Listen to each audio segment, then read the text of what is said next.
Before we begin, I want to pay tribute to Karen Hudson, who died unexpectedly during the Christmas recess. Karen has worked for the House for almost 30 years, having started in January 1996. Most recently, she was the Service Delivery Coordinator, supporting members and staff in Portcullis House and Parliament Street. But over the years, she has held numerous roles, including the Members' Tea Room, Terrace Cafeteria. My thoughts are with Karen's family, friends and colleagues. Order. We start with question to Secretary of State for Northern Ireland, Dr Lauren Sullivan. Thank you, Mr Speaker. Question 1. Minister. Thank you, Mr Speaker. Can I associate myself as well with your tribute to Karen? I'd also like to start by wishing you, your team and the whole House a happy new year. The Secretary of State and I regularly meet with executive ministers. I recently met with the Education Minister, Paul Given, to discuss integration in our schools. We have provided a record settlement of £19.3 billion for Northern Ireland to improve public services, and I look forward to working with all ministers in Northern Ireland as they deliver on their priorities in 2026. Dr Lauren Sullivan. Thank you, Mr Speaker, and Happy New Year to you too. This government has delivered a largest funding settlement to Northern Ireland since devolution. In addition to this record support to Northern Ireland and across the United Kingdom, what discussions is he having on showing best practice with Northern Ireland, but also that sharing across the wider United Kingdom? My honourable friend is right to mention that record settlement, but it's not just a question of cutting a cheque and walking away. It's about working and sharing best practice. As she mentioned, I've had conversations with the Health Minister about how we can share best practice as part of our 10-year NHS plan, and I'm confident we can continue to work together to deliver better outcomes. Sir Julian Smith.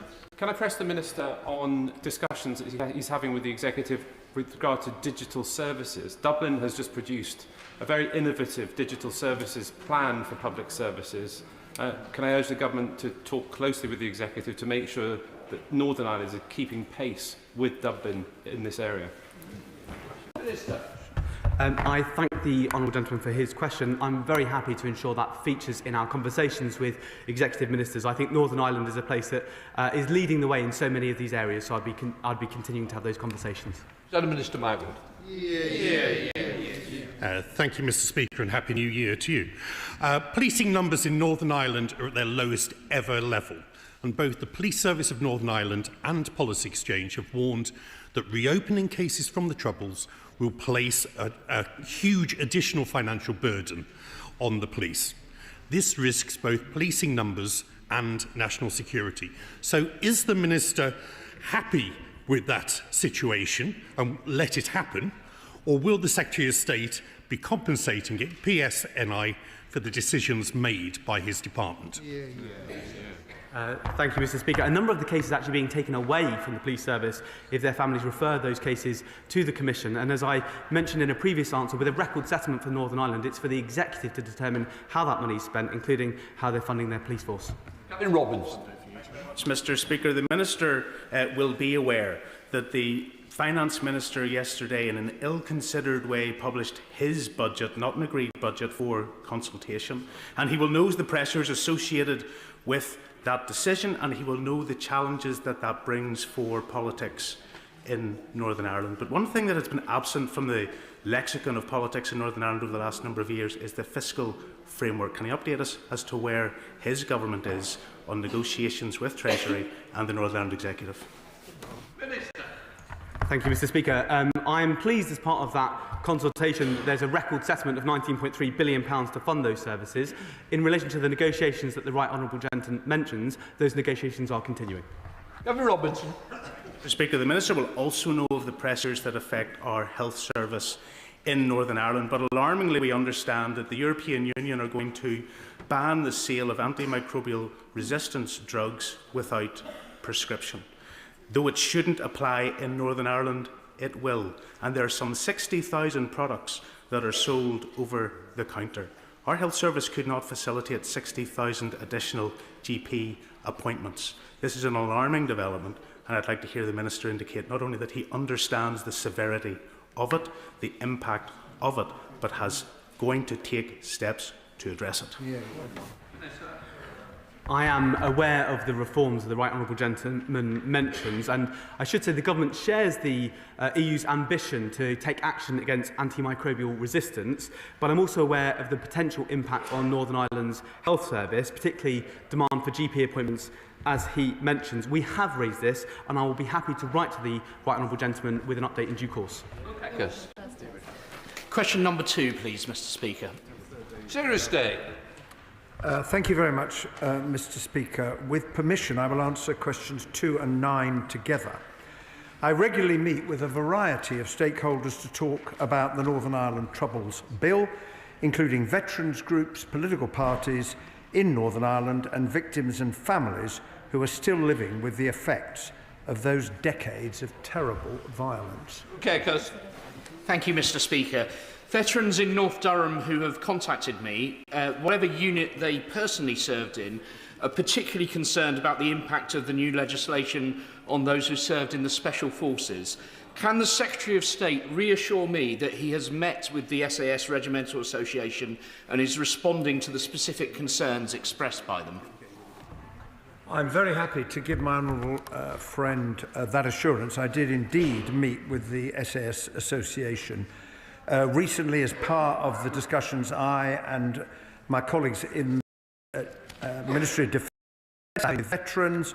We are listening to the concerns that have been expressed, and as I've said to the House on a number of occasions previously, we want to make sure the legislation responds to those. Paul Foster. Thank you, Mr. Speaker. Under the previous Government's Unlawful Legacy Act, the PSNI were required to shut down more than 1,000 investigations, including 225 investigations into the deaths of soldiers and veterans. Can the Secretary of State please assure the families of those murdered British Armed Forces personnel that should they wish to approach the Reform Commission, it will be able to consider their case and may be able to provide them with the answers that many have long sought? Well, my honourable friend is quite right to draw attention to one of the implications of the Legacy Act 2023 in shutting down all of those investigations. He is indeed right that families are perfectly free to refer cases to the Commission, and I know that the Commission is keen to investigate as many cases as come their way in order to try and provide those families who've waited so long for some answers. Gregory Campbell. Speaker, engaging with and listening to stakeholders is good, but there needs to be a positive outcome to both.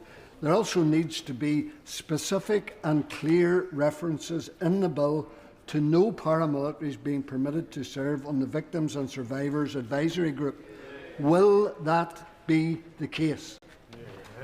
I have already given the House that assurance from this dispatch box, and when we come to the committee stage of the bill, we will have an opportunity to debate the bill in its current form, and the many amendments I can see have already been submitted. Sir David Davis. The Secretary of State has stated many times that the previous government's legislation in this area had support from no political parties in Northern Ireland. Can you tell the House which political parties support his legislation? All of the political parties in Northern Ireland that expressed their profound opposition to immunity have welcomed the fact that immunity will go under the legislation that we have brought before the House. That includes the Right Honourable Gentleman sitting next to the Right Honourable Gentleman who supports its removal. Well, indeed, the leader of the DUP. And that is a sign that the government has been listening to views in Northern Ireland, which unfortunately the Legacy Act failed to do. Alex Burkhart, Shadow Secretary of State. Thank you very much, Mr. Speaker, and a Happy New Year to you. Over Christmas, in the Telegraph, 7 former senior SAS officers wrote, "In this Troubles Bill, the government is complicit in the war on our armed forces." A few days later, the Northern Ireland Veterans Commissioner, appointed by this government, said that the bill treats veterans worse than terrorists and is, and I quote, "eating at the very fabric of our armed forces." Can the Secretary of State tell the House which former senior officers support this bill? Well, I would say to the honourable gentleman, I don't agree with either of those characterisations which he has just referred to, and I am confident that the protections which we have designed specifically for veterans will change the experience that they have in relation to the legacy process. But as I've also said to the House, we are continuing to talk to veterans and veterans organisations, and I want to produce a bill that is able to offer the reassurance that they are looking for, that we have a system that is fair and proportionate and recognises the service they have given to the country. Alex Burkhardt. Well, I note that the Secretary of State was not able to give a single example. There is, I'm afraid, an ostrich-like complacency to the government's approach to this legislation. Senior representatives of our armed forces are telling this House that the legislation is impacting morale and effectiveness. In November, 9 former four-star generals, 9, Mr. Speaker, argued that this morally incoherent bill poses a direct threat to national security. Now, these generals tell us that highly trained members of special forces are already leaving the service. By definition, these men are very, very difficult to replace. No wonder that the Times newspaper has said that a fundamental lack of political and military understanding lies at the heart of this bill. Why does the government think it knows better than our armed forces? Well, the government had to do something about the last government's failed Legacy Act, which had no support in Northern Ireland. And if one is seeking to help the people of Northern Ireland to deal with the continuing consequences of the Troubles, the legislation has to have that support, and the last government failed to do that. On the impact on recruitment, as he will have heard when the Minister for the Armed Forces answered the urgent question on Monday, inflows continue to improve, and inflow is up 13% this year compared to September 2024. Paul Curler, Liberal Democrat spokesperson. Thank you, Mr. Speaker, and Happy New Year. The Secretary of State was sitting alongside the Veterans Minister on Monday when I asked the Minister whether he was listening to his veterans' concerns regarding the Troubles Bill. The Minister convinced me that he is, and we've just heard the Secretary of State do likewise. But is anyone acting upon those concerns? Before Christmas, at the dispatch box, the Secretary of State promised to write to me detailing with which veterans groups he'd met, but I've heard nothing since. I also wrote to the Under-Secretary asking to meet to discuss the veterans' ongoing concerns, but I've heard nothing since. So will the Secretary of State please detail all the veterans groups he's met with and meet with me to discuss their continuing concerns? Well, can I apologise to the honourable member for him not having received the letter to which he's just referred, and I can assure him I will remedy that very, very promptly indeed. I and the Defence Ministers have met a very large number of organisations. I would just point out that the 6 protections that the government has put forward, none of them were contained in the last government's Legacy Act, not a single one of them.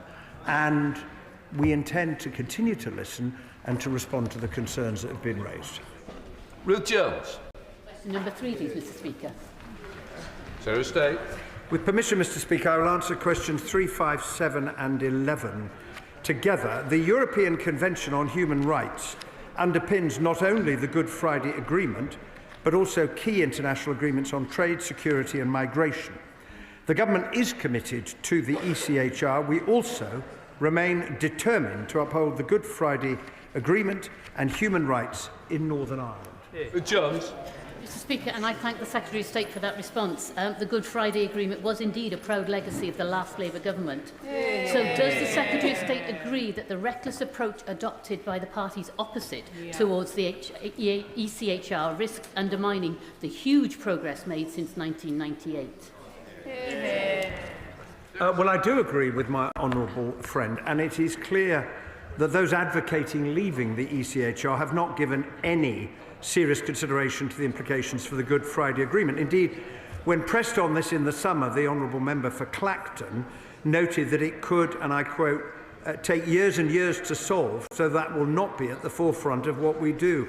Mr. Speaker, I would simply say that is not good enough, and those who are advocating leaving the ECHR need to reflect on what they're arguing for.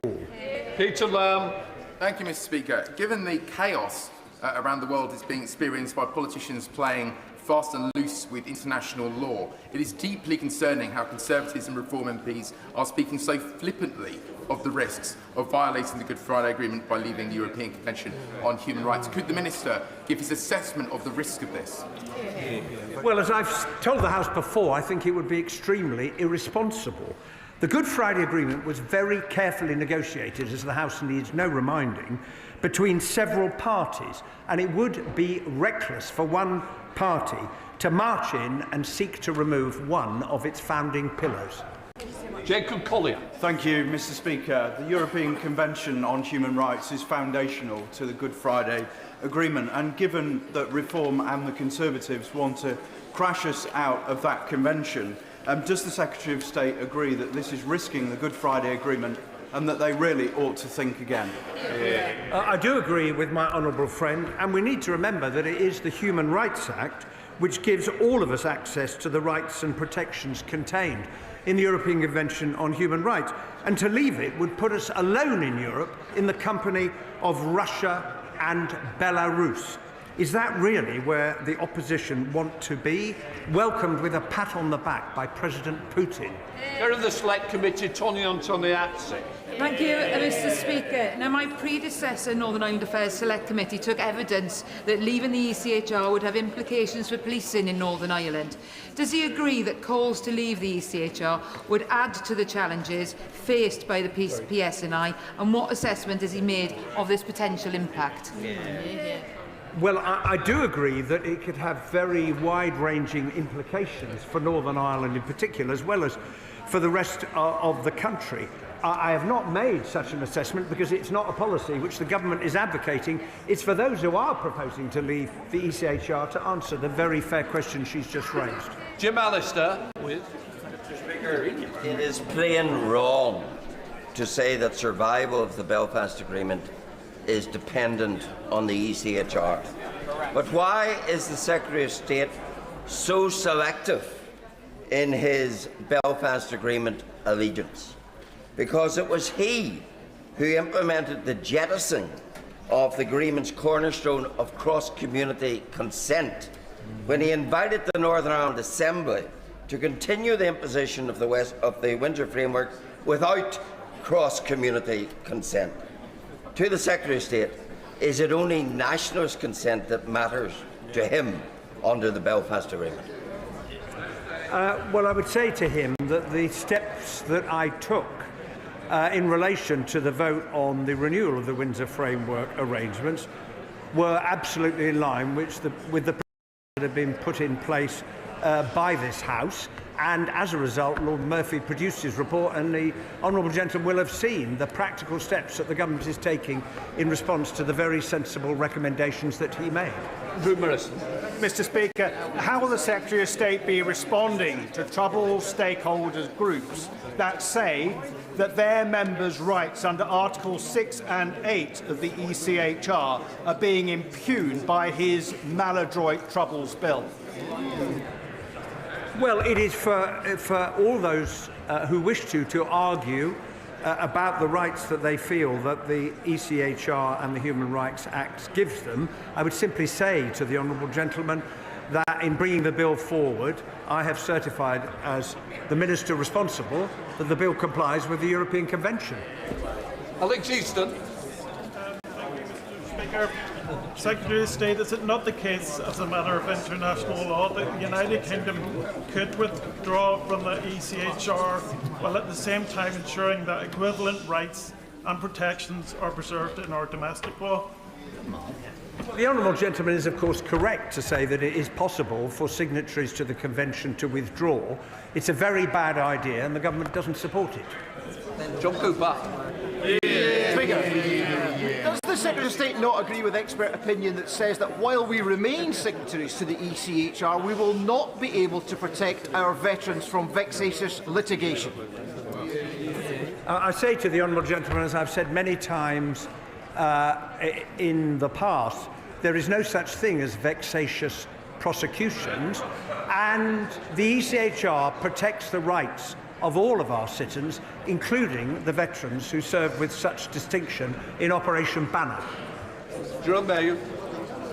Thank you, Mr. Speaker. Continuing cost of living crisis. Sorry, number 6. You're correcting me.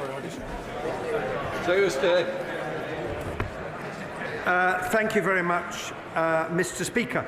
Northern Ireland's economy is one of the strongest of any part of the United Kingdom. It has the lowest unemployment, and economic growth outpaced the UK in the year ending Q2 2025. This performance is being supported by this government's policies, including significant investment in economic development and a record settlement for the executive. Thank you, Mr. Speaker. A continuing cost of living crisis and a recent budget that failed to support workers, families and businesses in a meaningful way. Now, it's not often that I agree with the First Minister, but with absolutely no action to address lagging productivity, she's right, isn't she? Well, the Northern Ireland Executive has very considerable responsibilities in respect of the Northern Ireland economy. I note the fact that the Finance Minister has published a draft 3-year budget. It is the fact that we had a 3-year spending review that has now given the Northern Ireland Executive the opportunity to do the same for the first time in a number of years. As the Minister said, there are choices that the Executive has got to make. It's true of all governments around the world, and I look forward to seeing them coming forward with a proposal for a balanced budget. Hannah. Thank you. The Minister will be aware that for a number of months I've been raising question 6. Thank you, Mr. Speaker. Since becoming a minister in the Northern Ireland office, I have met with executive ministers, building on the instinctive engagement of my right honourable friend, the Secretary of State. Our discussions have been wide-ranging, including around economic growth and transforming public services. The Minister will be aware that for a number of months I've been raising concerns about the Local Growth Fund and its impact in Northern Ireland. Just before Christmas, organisations got the devastating news of a large cut to the Local Growth Fund, which will devastate a number of support jobs and work helping vulnerable people into meaningful employment. Will the Minister outline what steps the NIO will take to prevent the loss of those crucial support jobs and help put in place those services to tackle our low productivity? Can I just pay tribute to the great work done by the voluntary sector in Northern Ireland? I do know this has been a difficult time, which is why our engagement has been so important with the sector. That engagement, I can assure my honourable friend, will continue to be important, especially as we launch the Local Growth Fund, £45.5 million a year, Mr. Speaker, to support growth in Northern Ireland. Eastwood. As we've just heard, Minister, Northern Ireland is operating in a considerable budgetary constraint. The Local Growth Fund, as highlighted, is going to cause huge damage. What can you do to assure my constituents in Lagan Valley and across Northern Ireland that you will listen to our concerns and act on them? Thank you, Mr. Speaker. We have put a record settlement into Northern Ireland, £19.3 billion.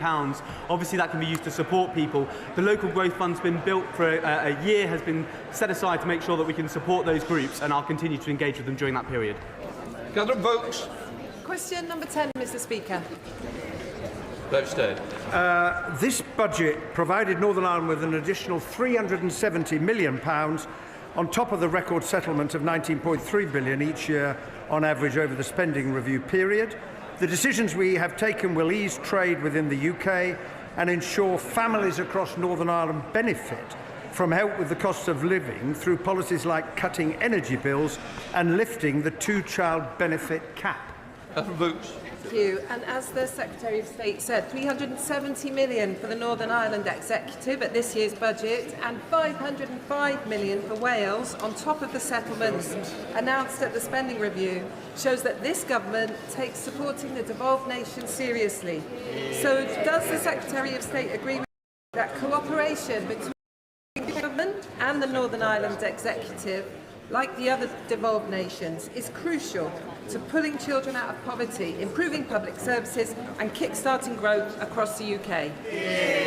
I do agree with my honourable friend, and that is why the government's decision to lift the 2-child benefit cap was widely welcomed in Northern Ireland. I would also point out that Northern Ireland is being funded slightly above its level of need. It gets 24% more than equivalent spending in England, and that means that the executive has more money to make its decisions with. Mr. Speaker, when the executive was restored 2 years ago, there was a transformation fund put in place to allow the transformation of public services. As of yet, that money hasn't been fully allocated. Will the Secretary of State use his offices to encourage the executive to actually implement that transformation fund to transform Northern Ireland public services? Well, the Public Services Transformation Fund is a very important demonstration of the partnership between the UK Government and the Northern Ireland Executive. As the Honourable Member will be well aware, the first 6 projects were funded and they're making good progress. The Transformation Board is currently considering bids that are coming in for the next phase of funding. We are, of course, as is the Executive, keen to see that money spent to support the process of transformation, which is hugely needed in the way in which public services are delivered in Northern Ireland. Sarah Purchin. Thank you, Mr. Speaker. Question number 12. Secretary of State. The whole House will agree that we owe our Operation Banner veterans an enormous debt of gratitude. That is why the Government is introducing 6 protections for veterans involved in legal processes relating to their service. We are confident that this will change their experience, ensuring that the process is fair and balanced. Sarah Purchin. For the answer, does the Secretary of State agree with the Northern Ireland's Veteran Commissioner that this Troubles Bill treats our brave veterans more harshly than terrorists? I do not agree with that assessment. I've had many discussions with the Northern Ireland Veterans Commissioner, and I think if one looks at the facts, including the prosecutions that have taken place, there have been prosecutions of paramilitary terrorists than there have been of any soldiers at all. Indeed, one conviction of a soldier for a Troubles-related offence in the last 27.5 years. Before we come to Prime Minister's questions, may I extend a warm welcome to the President of the House of Representatives of the Netherlands and his delegation who are with us in the gallery today. Prime Minister's questions, Ruth Cadbury. Question number 1, Mr. Speaker. Prime Minister. Mr. Speaker, can I begin by saying I hope all colleagues had a happy Christmas. It probably feels quite a long time ago now, but not for reform, of course, because today is the day that they celebrate Christmas in Russia. Mr. Speaker, on Monday I visited Reading, where I met with people who will benefit from the first freeze in rail fares for 30 years. Mr. Speaker, that's on top of other measures we're taking to tackle the cost of living, £150 off energy bills, more free breakfast clubs and raising the minimum wage, and there's much more to come this year, Mr. Speaker, as we turn the corner. Mr. Speaker, yesterday I stood side by side with our European and American allies and President Zelensky at the Coalition of the Willing meeting in Paris. Mr. Speaker, we made real progress on security guarantees, which are vital for securing a just and lasting peace. Along with President Macron and President Zelensky, we agreed a declaration of intent on the deployment of forces in the event of a peace deal.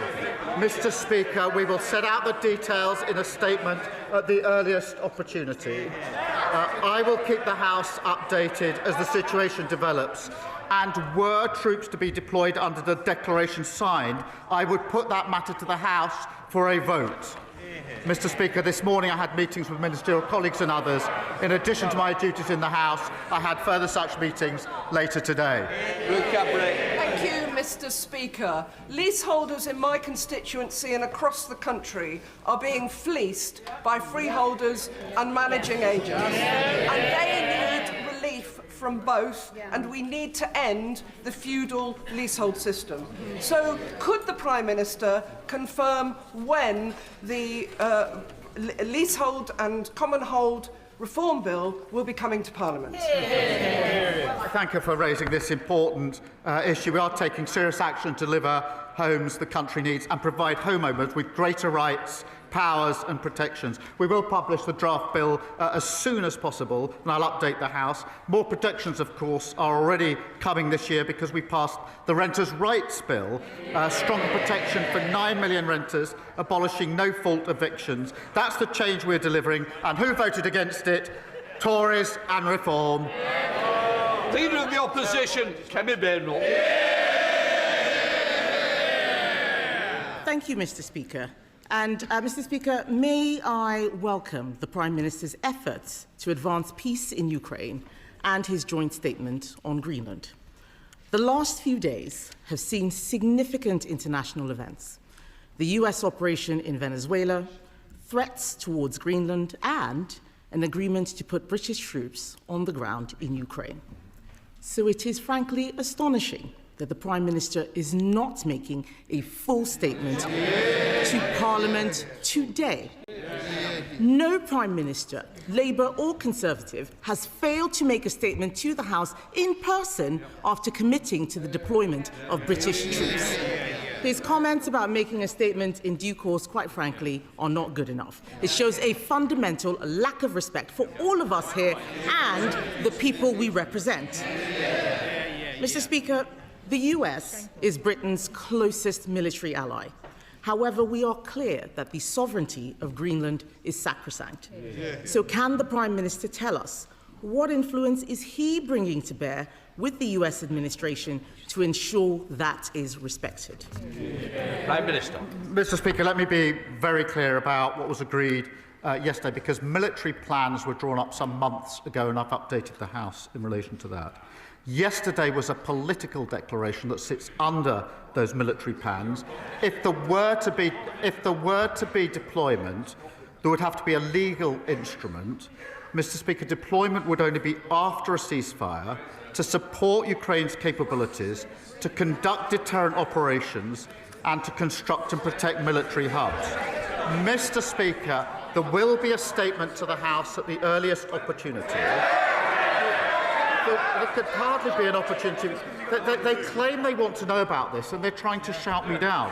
Mr. Speaker, in relation to the House, if there were a decision to deploy under the agreement that was signed yesterday, then I would put that matter to this House for a debate beforehand and for a vote on that deployment. That is consistent with recent practice, and I'll adhere to that. Mr. Speaker, why is today not the earliest opportunity? The truth is, the Prime Minister does not want everybody in this House to be able to ask him questions. So he leaves it just to Prime Minister's questions half an hour. On Monday, at least his Foreign Secretary stood up for 2 hours and 15 minutes. You know, it was a non-event, but at least she did that. He is scared of us being able to ask him questions. Yes. 6 questions. Yes, he's here. Please. I've also requested that we do need an early statement. This House should always be informed first. So I don't like the chantering. Let the questions continue. Well, one of them asked, but he is here. He's got no choice but to be here for Prime Minister's questions. That's why he's here. If he could skip this, we know he would do. But back to the matter at hand, Mr. Speaker. We all agree, all of us here agree, I think most of us here agree, that NATO is the bedrock of our security. The future of Greenland is of fundamental importance to the future of the alliance. And I am sure that the Prime Minister agrees that it is essential for NATO leaders, including and especially the US, to meet. Will the Prime Minister call for an urgent meeting of NATO leaders? Prime Minister. Mr. Speaker, she says she wants to hear about Ukraine. She's got 6 questions. She's not even asking a second question about what we did yesterday. She's got the opportunity. Mr. Speaker, in relation... Sorry, can I help the Prime Minister? You don't need to worry about the responsibility of the questions of the opposition. That's the Mr. Speaker, NATO is the single most important and effective military alliance the world has ever seen. In the 18 months we've been in power, I've done everything within my ability to strengthen NATO. We had one of the strongest NATO meetings last year, the summit, where we had more members of NATO and more unity. When I arrived back to the House to make a statement, which of course she asked for, her position was I shouldn't have missed PMQs, I should have empty-chaired the NATO summit. That's how serious she is about NATO, Mr. Speaker. You didn't answer the question, Mr. Speaker. I asked him if he would call for an urgent meeting of NATO leaders. We can all see that the situation is moving rapidly. I also note that he has still not had a call with President Trump. That is concerning 4 days after the events in Venezuela. But yesterday, he announced that Britain and France had signed, he says, a political agreement to put troops on the ground in the event of a peace deal in Ukraine. So given the Prime Minister is not making a statement about that deployment of British troops abroad, one of the most serious decisions a government and a parliament can take, irrespective of what he says, can he at least confirm how many troops would be sent to Ukraine and whether they would be in a combat role? Prime Minister. Mr. Speaker, I was with NATO allies yesterday, all day, in which we were discussing security in Europe, in particularly security guarantees for Ukraine, and we made significant progress. And I'm glad that she has welcomed that. Of course, I will speak to President Trump. I spoke to his senior advisers yesterday. We were with them all day. But Mr. Speaker, she asked me about the deployment. We released the statement yesterday. It's clear from that, but I will be clear with the House that there would only be deployment after a ceasefire. It would be to support Ukraine's capabilities. It would be to conduct deterrence operations and to construct and protect military hubs. The number will be determined in accordance with our military plans, which we are drawing up and looking to other members to support. So the number I will put before the House before we were to deploy. But I'll do more than that. If we went as far as a legal instrument to deploy, which would be necessary, I would then have a debate in this House so all members could know exactly what we're doing, make their points of view, and then we would have a vote in this House on the issue, which, to my mind, is the proper procedure in a situation such as this. Mr. Speaker, it is clear that the Prime Minister either does not have the detail or does not want to give us the detail. Yes. But this is important. He should be calling an urgent meeting of NATO leaders. He should have spoken to President Trump by now. This is important because if any such peace deal is breached, we would be in direct conflict with Russia. If the Prime Minister is committing troops, he must give more detail on how he intends to ensure our armed forces are fully resourced. Before the budget, the Prime Minister said it was his ambition to spend 3% on defence in the next Parliament. That could be as late as 2034. It is time to move from ambition to commitment. We have now had the budget. So can the Prime Minister now tell us in what year will the UK spend 3% of GDP on defence? Prime Minister.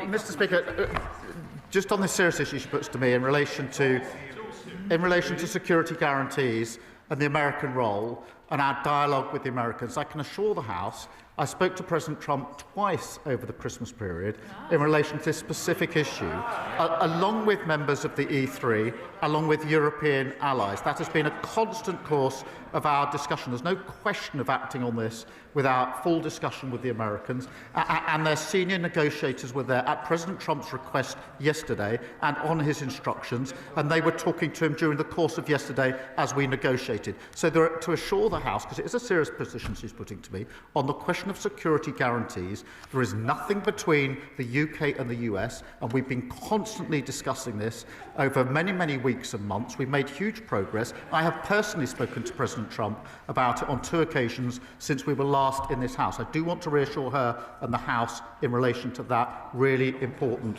issue. In relation to defence spend, I'm proud that we're investing to keep our country safe, that we have increased the defence spend. That's provided for in the budget.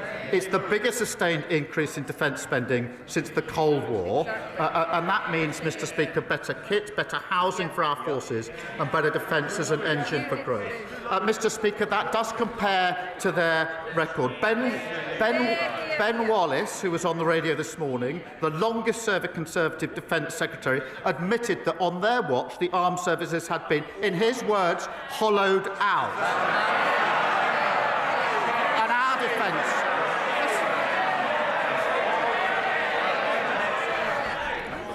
Mr Cartledge, you expect a lot, I expect something back, and that's silence. Prime Minister. Mr. Speaker, they shout shame. I'll pass that on to Ben Wallace. Mr. Speaker, the defence spending that we've put in place is 3 years earlier than the unfunded plan that they left behind at the last election. Can Ben not? Mr. Speaker, I heard what... Oh, wait for it. Yeah. What Ben Wallace said was that spending had fallen under all governments. 3%, the last time,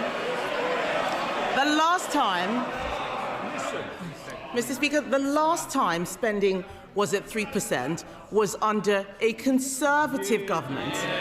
And yes, while we welcome the increase, something that we supported, can I remind the House that this is a man who sat in the shadow cabinet and tried to make Prime Minister a man who said we shouldn't even be in NATO at all. So I don't need to take any lectures from him. The world is changing. We need to spend more on defence. He did not answer the question about when we would get to 3%, yet he knows up until 2031 how much he's going to be spending on welfare. He doesn't know. That's in the Red Book. The Red Book has no money allocated for defence. We need to move from ambition to commitment. And Mr. Speaker, this is important because this isn't just about money. If the Prime Minister is deploying troops to Ukraine, those troops need to know that we have their backs. Last week, 7 former SAS commanders, 7 former SAS commanders warned that Labour's Northern Ireland Troubles Bill will wreck our special forces. Not me, that's the SAS. In November, 9 retired 4-star generals warned that his bill was a direct threat to national security. And even his own Northern Ireland Veterans Commissioner has said our veterans are being treated worse than terrorists. So, Mr. Speaker, is it not madness to be putting veterans in the dock for serving their country at the same time he is deploying today's soldiers into Ukraine? Mr. Speaker, that was embarrassing. She said that Ben Wallace was talking about all government. They were in power for 14 years and they hollowed out our armed forces. Copyright Ben Wallace. Secondly, she talks about the shadow cabinet. She has in her shadow cabinet a shadow attorney general who is advising Abramovich at the same time as we are imposing sanctions on Russia and trying to use that money to support Ukraine. How can someone sit in her shadow cabinet advising someone trying to escape sanctions and pretend that their policy is to support us on sanctions? And Mr. Speaker, when it comes to Northern Ireland, they are the party that gave immunity to IRA terrorists, terrorists who killed British soldiers. Their flawed act was struck down by the courts, which left our veterans with no legal protection whatsoever. We're introducing a fair and transparent process with a package of rights and protections for our veterans. And, Mr. Speaker, there is no equivalence between our armed forces who fought bravely in Northern Ireland and terrorist groups. And if the Leader of the Opposition wants to go back, if her position is, to their old flawed legislation and give immunity to the IRA, she should stand up now and say so. Mr. Speaker, let me start by talking about the Shadow Attorney General. Yes. Yeah. Do they know what the Shadow Attorney General is doing? He is defending veterans pro bono against the actions of this government. On this side of the the House, Mr. Speaker. We will defend those who defended us. But why don't we talk about the actual Attorney General who is sitting in Cabinet, the man who defended Jerry Adams, the man who's trying to bring Shamima Begum back into the country, the man who is helping to surrender the Chagos Islands. I will take our shadow Attorney General every day of the week against his Attorney General. Mr. Speaker, we protect our veterans. I want the Prime Minister to know we protect our veterans. What he is doing to veterans is disgraceful. But this is serious, Mr. Speaker. I don't want the House to be under any illusions. I do not want the House to be under any illusions. The Prime Minister should know that we will absolutely support any efforts to help bring peace to Ukraine. We will work with him to ensure NATO remains the bedrock of our security. But we cannot write a blank cheque when he is also surrendering the Chagos Islands, surrendering our veterans to lawfare, and surrendering to his backbenchers by prioritising welfare handouts over defence spending, as if the world has not become more dangerous. So, Mr. Speaker, isn't it time the Prime Minister changed course and for once put the British national interest first? Mr. Speaker, she talks about the Shadow Attorney General. Of course I accept that lawyers have to represent all sorts of clients. Of course I accept that principle. The question is whether the Shadow Attorney General can sit in the Shadow Cabinet when the party opposite says it supports us on sanctions. We want the money from Chelsea Football Club to go to Ukraine. I'm not sure whether that's her position. If it is her position, presumably it's something they discuss in the Shadow Cabinet, advised by a Shadow Attorney General who is representing the very man whose money we want to send to Ukraine. If she can't see the conflict of interest in that, then she shows no judgment and no leadership at all. The same old. It's a new year, but the Leader of the Opposition has got absolutely nothing to offer the country. She is totally irrelevant. Nobody is listening to her. Mr. Speaker, this is the year when on this side we turn a corner, people benefit from the decisions we made, £150 off energy bills, freezing rail fares and lifting 500,000 children out of poverty. We're turning the corner and there's much more to come. Well, the Prime Minister can keep the good news going because he's rightly made house building and economic growth key priorities for his government. By giving the go-ahead today to the Chesterfield-Staveley regeneration route, he'll help us to deliver 1,500 houses and 5,700 jobs on land that was previously coal mining and brownfield industrial land. It's not just a road, it is a growth project. So will the Prime Minister keep the good news coming and tell us that he'll support the Chesterfield-Staveley regeneration route? Well, can I thank him for that question? I know that he's working hard on this scheme. As he knows, land investigation works are currently taking place to help establish the final costs. The Road Minister is looking closely at the scheme alongside about 40 others. We will prioritise schemes that deliver faster journeys and unlock new homes and jobs. Leader of the Liberal Democrats, Sir Ed Davey. Thank you, Mr. Speaker. Can I wish you a Happy New Year and everyone in this House? And can I welcome the progress made on security guarantees for Ukraine yesterday? Mr. Speaker, Geoffrey Robertson, KC, is a respected authority on international law. He's also the head of the Prime Minister's barrister chambers. And he couldn't be clearer. President Trump's actions in Venezuela are illegal.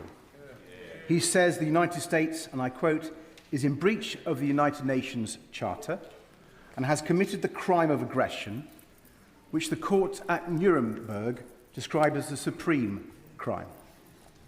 Does the Prime Minister agree with his old mentor, or has he got it wrong? Well, there's plenty of things that Geoffrey and I have agreed on and disagreed with over the years, but let me set out our position. It is our long-standing position that Maduro was not a legitimate president in Venezuela. And so nobody, I think, sheds any tears at his removal. And what we need, what we were saying before the weekend, and we say again, is there needs to be a peaceful transition to democracy in Venezuela. Now, the benchmark of all actions of all countries is, of course, international law, and it is for the US to justify its actions accordingly. My focus is on the defence and security of the United Kingdom, and yesterday we were working with NATO allies, including the US, on security guarantees for Ukraine, and it's only with security guarantees that we'll have a just and lasting peace in Ukraine, which is vitally important for Ukraine, for Europe and for the United Kingdom. Sir Ed Davey.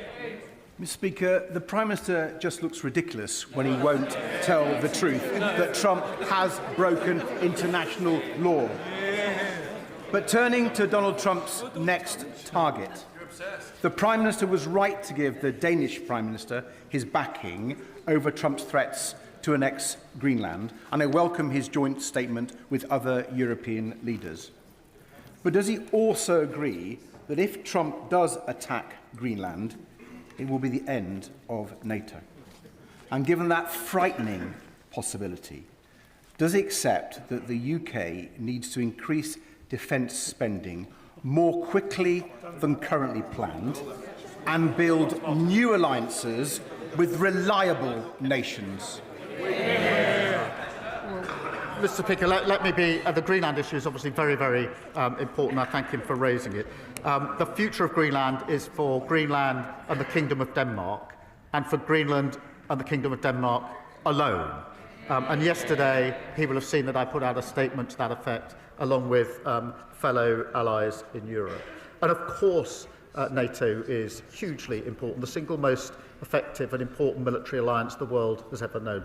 He keeps encouraging me to sort of tug away at parts of NATO and to choose between Europe and the US. That would be a strategic mistake for our country. And yesterday we were working with our NATO allies, including the US, our NATO ally, on a just and lasting peace in Ukraine. That will not happen without security guarantees from the coalition of the willing, backed by the United States. That's a vitally important issue, and we made progress on that. And there won't be a just and lasting peace in Ukraine without those security guarantees, and not achieving a just and lasting peace in Ukraine is not in our national interest, and that's why I'm applying so much time and energy to seeking to get that outcome. Prime Minister, even its strongest advocates acknowledge that Northern Ireland is trapped in dysfunction, and not because reform isn't possible, but because the DUP and Sinn Féin haven't allowed it. We've become a political Hotel California where the past is always around, but the future never arrives. There's growing public consensus that some of Stormont's procedures simply aren't working, and the SDLP has found slivers of common ground across the political parties too. Does the Prime Minister agree with me that now is the time for a structured conversation which protects power sharing, but which addresses the culture of veto and decline, so Stormont might finally take responsibility and start to deliver for the people? Well, can I thank her for her question? The Belfast Good Friday Agreement is one of the greatest achievements of the last Labour government, and it enshrined Northern Ireland's place in the United Kingdom and set out, as she well knows, I know, clear principles and processes under that framework. I'm aware of the Assembly and Executive Review Committee inquiry into institutional reform, but I can indicate that we're always happy to discuss any proposals for reform which would lead to a consensus. Gavin Robertson. Thank you very much, Mr. Speaker. Prime Minister, you will be aware of the grave concerns that abound around the Northern Ireland Troubles Bill, particularly amongst veterans and particularly among those who stand up for and speak out for the interests of those who defend our nation. And they have read the 6 protections in the bill and they don't see them as such. They offer no protection, they are procedural, and they apply to terrorists too. They do. So will the Prime Minister confirm that what we have heard is true, that the Ministry of Defence and the Northern Ireland Office intend to bring forward government amendments that will specifically and particularly protect veterans, and that they will offer protection? Well, can I thank him for his question, and I know how deeply he feels about these issues. The bill, as he knows, will put in place new measures designed specifically to protect veterans. These safeguards have been developed with veterans in mind after carefully listening to their concerns. They have no respect at all, have they, for this issue? We've been meeting with veterans' organisations and listening to their views, and when the bill reaches the committee stages, the House will see the result of those considerations, and you'll be pleased to hear that. We're determined to ensure protections are as fair and effective as possible, recognising the role that service personnel played in keeping people across the UK safe during the Troubles, and I thank him for his question. Rachel Muskell. Thank you, Mr. Speaker. Having met with many independent business owners, they fear the cumulative impact of the rateable value revision and relief reductions. In York, hospitality sees an average business rate rise of 41%, a music venue 44.4%, and many independent shops increases around 27%. It will mean doors closing and trade ceasing. They just can't do it. So could the Prime Minister urgently review the business rate proposals, and will he ensure a minister or official attends my business rate summit at the end of January, as I want to avert a crisis on York's High Street? Can I thank her for raising that issue? As she knows, during COVID, the rates went down, and that was coming to an end. And that's why we put in place interim relief as we move to the new rates. Mr. Speaker, we are continuing to work with and talk to the sector on that support and what further support and action we can take. Sir Albee. Mr. Speaker, the period after Christmas can be a challenging time for many people, and consequently, the month of January consistently sees higher rates of suicide than at other times of the year. But suicide is preventable and lives can be saved. Education, raising awareness, targeting vulnerable groups are all effective suicide prevention strategies, and I was pleased to see them in the recent Men's Health Strategy. But I'm calling on the Government to go a step further and to launch a public health campaign to encourage discussions about suicidal thoughts and ideations. So will the Prime Minister agree to continue this conversation with me, and will he state his support for a public health campaign to tackle the worryingly high number of deaths from suicide in this country? Can I thank her for raising this issue and assure her that we want to work with all colleagues across the House on this crucial issue, and it's in our interest to do so. We did, as she said, launch the first ever Men's Health Strategy, announcing over £3.5 million into supporting suicide prevention support programmes, recruiting over 7,000 mental health workers, including access to talking therapies, rolling out mental health support teams in schools. It is vital that we raise awareness and increase the support available, and I can assure her ministers would be happy to discuss her proposals with her, because I genuinely want to work across the House on this really serious and tragic issue. Masterson. Speaker, I was very pleased to hear that the government's latest announcement about the rollout of the chickenpox vaccine. This, of course, is in stark contrast to the vaccine conspiracy theories being peddled by Reform. Does my right honourable friend agree that it is only with a Labour government that healthcare in this country is safe, and that Reform must never, ever be in a position to be responsible for the health of this country? Well, Mr. Speaker, I'm very pleased about the measures we're able to announce this week. Of course, that comes on top of the 5 million extra appointments that we've delivered in the first year of a Labour government, and 300,000 taken off the waiting list, and more to come as we turn the year into 2026. But he's absolutely right. They laugh at the denial of the importance of vaccines. Imagine where this country would be if they ever saw power. And if you want an example, all to be like, look at the local councils where they won power. They're absolutely chaotic, in a mess, and putting taxes up. Peter Bedford. Thank you, Mr. Speaker. Unlike many of his parliamentary colleagues, I don't actually think the Prime Minister should resign. But at the start of a new year, it's time to reflect, reset, detox, if you will. on his government's appalling economic policies and tax rises, particularly business rates and the impact it's having on the hospitality sector. Now, will the Prime Minister commit to doing that today? Mr. Speaker, I'll reflect on the fact that inflation is falling and the Bank of England says that it's going to be down to target. I'll reflect on the fact we've had 6 interest rate cuts in a row. Mortgages, those with mortgages will be hugely effective. I'll reflect on the fact the IMF say we're going to have the second highest growth in 2025, defying the forecast. And I'd remind them that under them we had inflation at 11%, the worst Parliament on living standards on record, and the Leader of the Opposition thinks that Liz Truss was 100% right to crash the economy. They're literally the only people who think that anybody should be listening to them. Nobody is. Joanna Baxter. Thank you, Mr. Speaker. Adrian Howe was a successful and dedicated Vodafone store manager of over 20 years. In 2017, he was offered the opportunity to take on a franchise of one of their thriving stores. But then the goalposts changed, and he was then forced to take on a struggling store. And just days before he was due to open that store, Adrian stepped into a lake and didn't ever return home.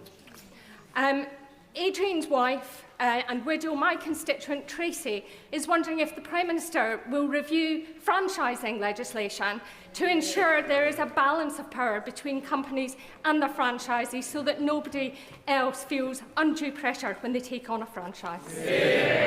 Well, can I thank her, and I speak for the whole House in saying I'm deeply sorry to hear about this tragic case, and all of our thoughts are with the family. Obviously, there's a live legal case I can't comment on, but I can reassure her that we'll look closely at the final outcome of that case. There are strong rules in place, but we will look at the outcome of the case to see whether there's more that can be done. Alison Griffiths. Thank you, Mr. Speaker. Late last year, the cargo vessel Baltic Clipper lost 16 containers off the beautiful West Sussex coastline. Beaches and seas in my Bognor Regis and Littlehampton constituency have been polluted with toxic debris. The clean-up was initiated and led almost exclusively by resolute local volunteers. So will the Prime Minister join me in paying tribute to all those involved for their extraordinary efforts? And will he, or the relevant minister, meet with me to ensure that the coastline is restored and that local taxpayers will not pick up any costs? Well, let me join her in paying tribute to the agencies and the local volunteers who supported the clean-up efforts.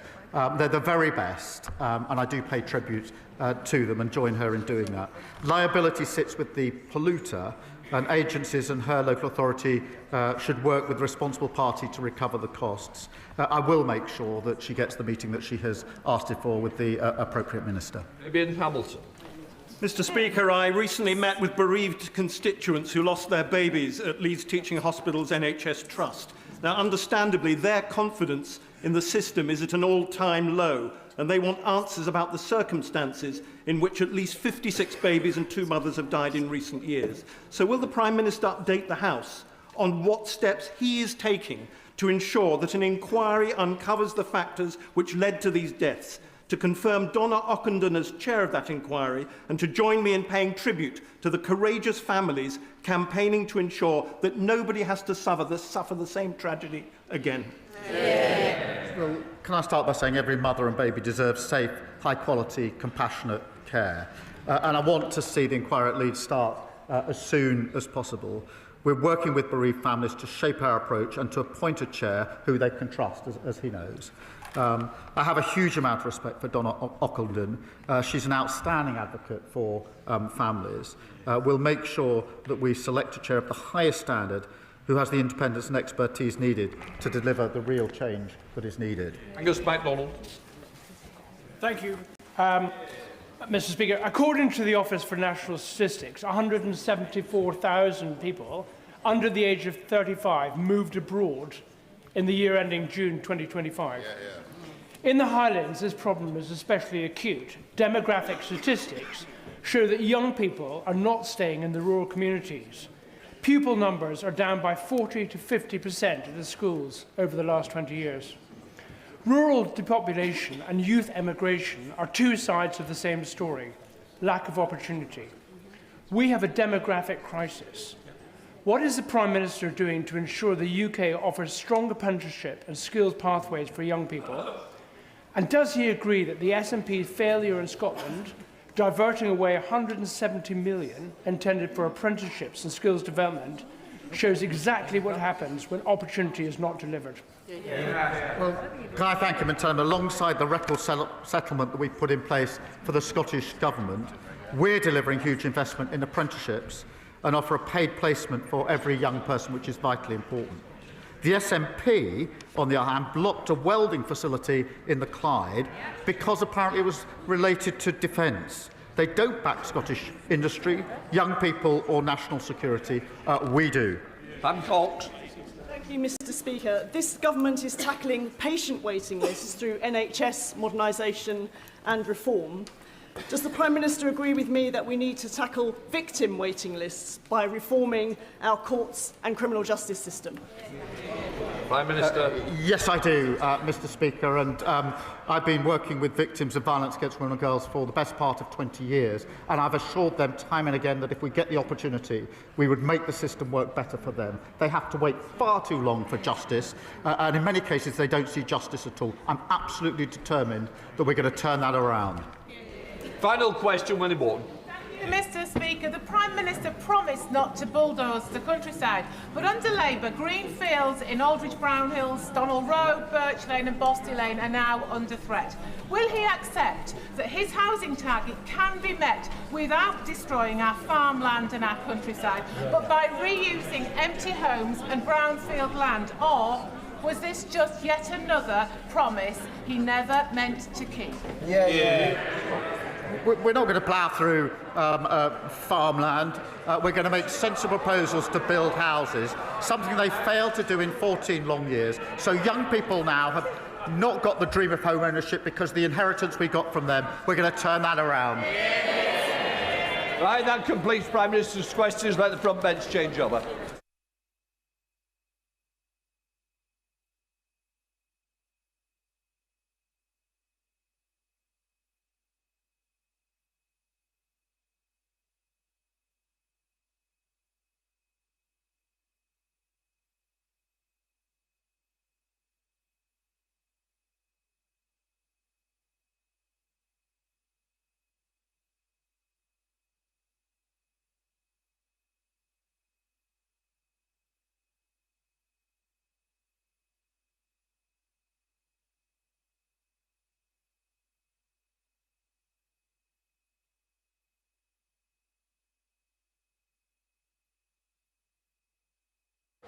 Right, presentation of bills, Sarah Purchase. Deprivation of citizenship, promotion of terrorism or violence bill. Second reading what day? Friday the 16th of January, please, Mr. Speaker. Friday the 16th of January. Thank you. Well done, sir. Right, we now come to the 10-minute rule motion, student finance. Mr. Luke Charters. Thank you, Mr. Speaker. I beg to move that leave be given to bring in a bill to require the Secretary of State to review the scheduling of student finance payments to undergraduates, to require the review to consider advance provision of certain student finance payments in certain circumstances and for connected purposes. Today, I introduce the Student Finance Review of Payment Schedules Bill. A former civil servant, one of the designers of the current student finance system, once told me that the loan system has become Frankenstein's monster. Maintenance loan payment dates simply don't line up with the reality of students' lives. Rent and bills are due monthly, but student finance arrives in infrequent, uneven chunks, forcing students to budget against uncertainty or rely on overdrafts simply to get by. The system assumes a level of financial resilience that many students simply do not have. And even once students graduate, the problems just don't stop. Repayment is needlessly complex and riddled with ludicrous features, like charging higher interest rates to those who go on to earn more. The result is a system that adds stress during study, confusion after graduation, and long-term financial insecurity for an entire generation. And as one of the youngest MPs, still repaying a Plan 2 loan myself, I recognise many of these challenges. So I'm working with the University of York Student Union, sat in the gallery today, on cost of living issues like bus fares for students locally. But today's bill seeks to make student finance work better for the over 2 million undergraduate students in this country. It would build on the work of this Labour government to reintroduce targeted maintenance grants for students from the lowest income households. We need to change the way maintenance loans are distributed. Scotland's student finance system administers monthly maintenance payments. And long story short, this is the model that needs to be explored for England and Wales. It comes at no extra cost and it's a no-brainer. Many students face financial strain because maintenance loans are paid termly. For a student receiving the maximum 10.2k outside London, this creates 3 lump sum payments of approximately 3.4k each. Now imagine receiving 4 months of your salary all at once. That is a system we expect students to navigate. And many are at the point of their lives where they're still learning those essential budgeting skills. The termly payment schedule fuels cash flow challenges, leading to students maxing out overdraft, creating problem debt and pushing students to other forms of credit simply to get by. And nearly 1 in 3 students with an overdraft have maxed out their facilities at some point. And there's also a particularly acute pressure point as students transition between years at university when rent deposits are actually due before their student finance arrives. So students should not be pushed into financial worry, especially after a stressful period of sitting their exams, simply because of a payment scheduling mismatch. And this is why I believe we should move to monthly payments. Not only would it give students greater financial stability, reduce stress, but it would better reflect the world of work once students leave uni and start getting their first full-time pay slips. For second and third year students, being able to access students' finance from July, when rent often begins, would genuinely be transformative. Because at the moment, we force families to step in, or for students who don't have that safety net, we force them into overdraft. Student finance can act as a barrier for working class kids to get to university, even after the A-level results, before that even starts. Pots and pans, rent deposits, books, software, travel passes, course subscriptions, these costs all stack up. The reality is, by the time a student sets foot in their first lecture, they've already navigated a stressful and uneven financial landscape. I heard of a student who couldn't afford the train ticket to university because their student finance hadn't arrived. Starting uni should be memorable and not miserable. Another student, who was a care leaver, wrote to me saying that they experienced the just about coping stage firsthand. They recalled, in their words, the genuine terror of not knowing how they would pay their rent because their loan had not even landed. Now, research by Student Minds, covered by the MMHPI, showed that nearly half of students felt the rising cost of living was impacting their mental health. The simple but transformative fixes I've outlined today would make a huge difference, and students' unions across the country, including the NUS, agree. Just some of the SUs who are backing my bill include Manchester, UCL, Leeds, Birmingham, Exeter, Sheffield, Liverpool, Greenwich, Newcastle, Bath Spa, who already account for representing over 350,000 students. But add in others that are backing my bill: Durham, Derby, Bath, Buckinghamshire, Staffordshire, Lancaster, Essex, Leeds Trinity, Chester, Royal Holloway, Bradford, Roehampton, Worcester, the University of Law, Winchester, UCB, Liverpool Hope, the Arts University Bournemouth, Buckingham, and of course York on top. And altogether, that's student unions representing a third of all students in the country. They are supporting this bill and these small tweaks today. So thank you. And I'm still getting letters of support even now. But can I pay a special thanks to Amira Campbell, the president of the NUS, who is also backing my bill. She said, student finance is in dire need of reform and a review into the payment plan is a great place to start. We'd strongly support this review, and a move to monthly payments would allow students to better budget their income, particularly over the summer, where their bills come in but the income does not. And just briefly, Mr Speaker, on loan repayments, because Plan 2 borrowers, including me, were actually never clearly told that the higher graduate earnings mean higher loan interest. As a former FCA regulator, and all the regulations don't apply to student loans, let me tell you that in my honest view, the communication around student loan repayments, where income is linked to interest rates, feels like a sort of mis-selling scandal waiting to unfold. But in summary, Mr Speaker, under-30s have been forgotten about in British politics for far too long. Mr Speaker, you may not believe it, but it was only a few months ago I left the age group of the under-30s. Yes, I know, my grey hair and tired eyes from my two amazing young boys do make me look just a little bit older. But it's this Labour government that's giving younger people a better deal. Votes at 16, better wages and rights for student workers, bringing back targeted maintenance grants, and of course on the latter, we should always be looking to go that bit further. And reform, they just do not care about young people. They want to cut their wages. Well, they want to cut the national minimum wage for young people. What a scandal. The Greens, they're peddling false hope for students and have no realistic plan to help with the cost of living. They're not even here.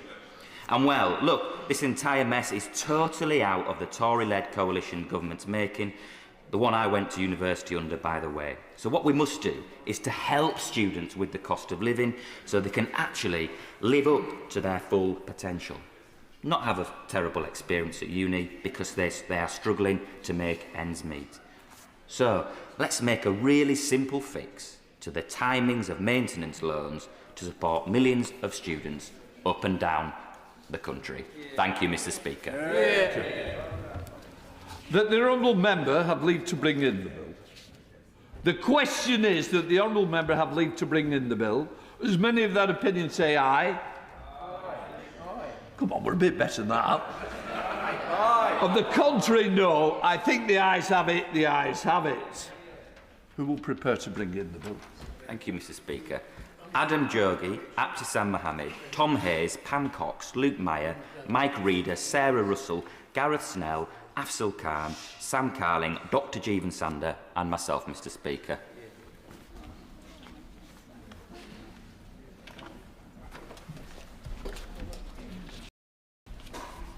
Luke Charters.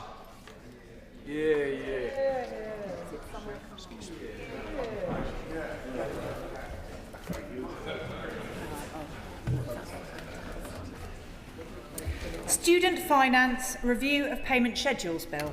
Second reading what day? Friday, 16th of January, Mr Speaker. Friday, the 16th of January. Well done. We now come to the Opposition Day motion on jury trials. I inform the House that I have selected the amendment tabled in the name of the Prime Minister. I now call the Opposition spokesman to move the motion, Shadow Secretary of State Robert Jenrick. Thank you, Mr Speaker.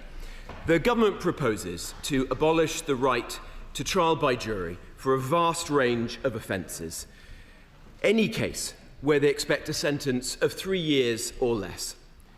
This is nothing less than wielding a constitutional axe against a centuries-old cornerstone of our liberty. Juries are not some bureaucratic add-on to our justice system. Juries are the means by which the public consents to and participates in the exercise of the gravest power of the state, the power to convict and to imprison our fellow citizens. Yes, we face a serious Crown Court backlog. That is not in any dispute today. That is not even a subject of today's debate because everyone on both sides of the House know it and acknowledge it. We all accept that the roots of it did not begin under this Labour government. It goes back to the pandemic. It goes back further than that. We all accept that there has been a lack of investment in our criminal justice system under governments of all political persuasions, that the criminal bar is in a weak place, that young people don't feel that they can go into the law, or at least not into this most challenging and poorly paid part of it. We all accept that some of our courtrooms are in a terrible state today, that the IT system is failing, that the contracts for getting prisoners to court on time are poorly managed, and the private contractors underperforming. We all accept that this system is in a mess and needs to be reformed. But that is not the question at hand today. The question before us now is, what is the best way to resolve this, and is the route to fix our criminal justice system and to deliver swift justice for victims to scrap something that we have known as a country since 1215, if not before? I'll happily give way. Chair, the Minister, for giving way. He's always very generous with his time. He talks about the length of time it takes for victims to get justice. I speak to police officers in my constituency of Harlow all the time. So one of the issues is with this backlog, this waiting list, is the fact that you've actually got police officers who've been police officers for 3 years who are asked to go to court who, for cases, for things that happen before they're even police officers. Does he recognise this? That's a huge challenge and one that we need to overcome. I do. The Honourable Gentleman is absolutely right. Look, it is shameful to our country that there are victims of serious crime, like rape, who are waiting until 2028, 2029. In fact, I believe the longest listing hence is 2030 today. No one in this chamber could possibly defend that for one moment. But will this make a material difference to fixing that problem? No. Well, I don't believe it will. I've not heard anyone make the case that it really, in their hearts, will fix this problem. And I'll give way in one moment. And if it is going to make a difference, publish the modelling, the evidence, so we can see it. Because Lord Leveson hasn't published any modelling. Lord Leveson gave a view that it might lead to a 20% reduction in the length of a trial, heavily disputed by other practitioners, including, and I do not mean to demean Lord Leveson, but including from people who are closer to the coalface of our criminal justice system, judges and criminal barristers. The department has not published any modelling. Does it exist? If it does, publish it, and then we can have an honest and evidence-led debate. I'll give way to my right honourable friend. As my right honourable friend squares up to lead civil society in a battle against this monstrous measure, can I ask him to have some sympathy for members opposite, who are about to be led to the top of the hill once again, as they were with the farm tax, as they were with the winter fuel allowance, on a measure that simply will not deliver the solution it's designed to, and they'll all end up having the rug ripped from under them once again after enduring all the political pain. Well, my right honourable friend is right, and having served as a minister in the last Conservative government under multiple prime ministers, I've been led up a few hills before myself, and I know what it feels like to be a minister in this situation. This is not a hill to die upon. Let's fix this problem. Let's build a cross-party consensus on how we get the backlog down, and I'll speak about a few of the solutions as I see them, as we see them in a moment. This policy is not going to happen. I honestly believe this is not going to happen. There is opposition, not from the official opposition, but from every other party, from Reform, from Plaid, from Independents, from the Liberal Democrats. There's opposition from members of the Labour Party, good, experienced colleagues on the other side. There's opposition in the House of Lords from Labour peers of the highest repute, like Helena Kennedy, people who have spent careers in the law. This was not in a manifesto. The House of Lords does not have to support this. The last time Jack Straw and Tony Blair tried to do this, the House of Lords stepped in and it failed. This is a distraction. This is a waste of everyone's time. If the Deputy Prime Minister and the Justice Secretary and his ministers care about swift justice, scrap this pointless distraction and focus every hour of the day on the hard yards of government, of doing the difficult things, the administrative failures of the Ministry of Justice that have existed for years, so we can actually ensure that the backlog is brought down. I'll come to the Honourable Lady in one moment, but I'll give way to my right honourable friend. My right honourable friend is being characteristically over-generous to the government when he talks about requiring their modelling. This is not a mastermind question. This is simple arithmetic. 3% of the trials. Right. Let's say we do away with half of them, which is more draconian, I think, than even they're talking about, and a 20% difference. The maximum difference that can make to the throughput of the court system is 0.3%. It will make no difference whatsoever to one of our most fundamental issues here, and yet it will actually throw away our most fundamental tenet of our justice system. Well, my right honourable friend is absolutely right. And this is why, if the government has a case, publish the evidence. Help a little bit. Publish the modelling. Sorry. It's easy if you look to me because I can't pick it up all the time when you turn the other way. Thank you. Of course, Mr. Speaker, apologies. Publish the evidence. Publish the modelling. This isn't a minor policy. This is changing something that we have enjoyed as a country for hundreds of years. To do something as significant as this should be done on the basis of evidence.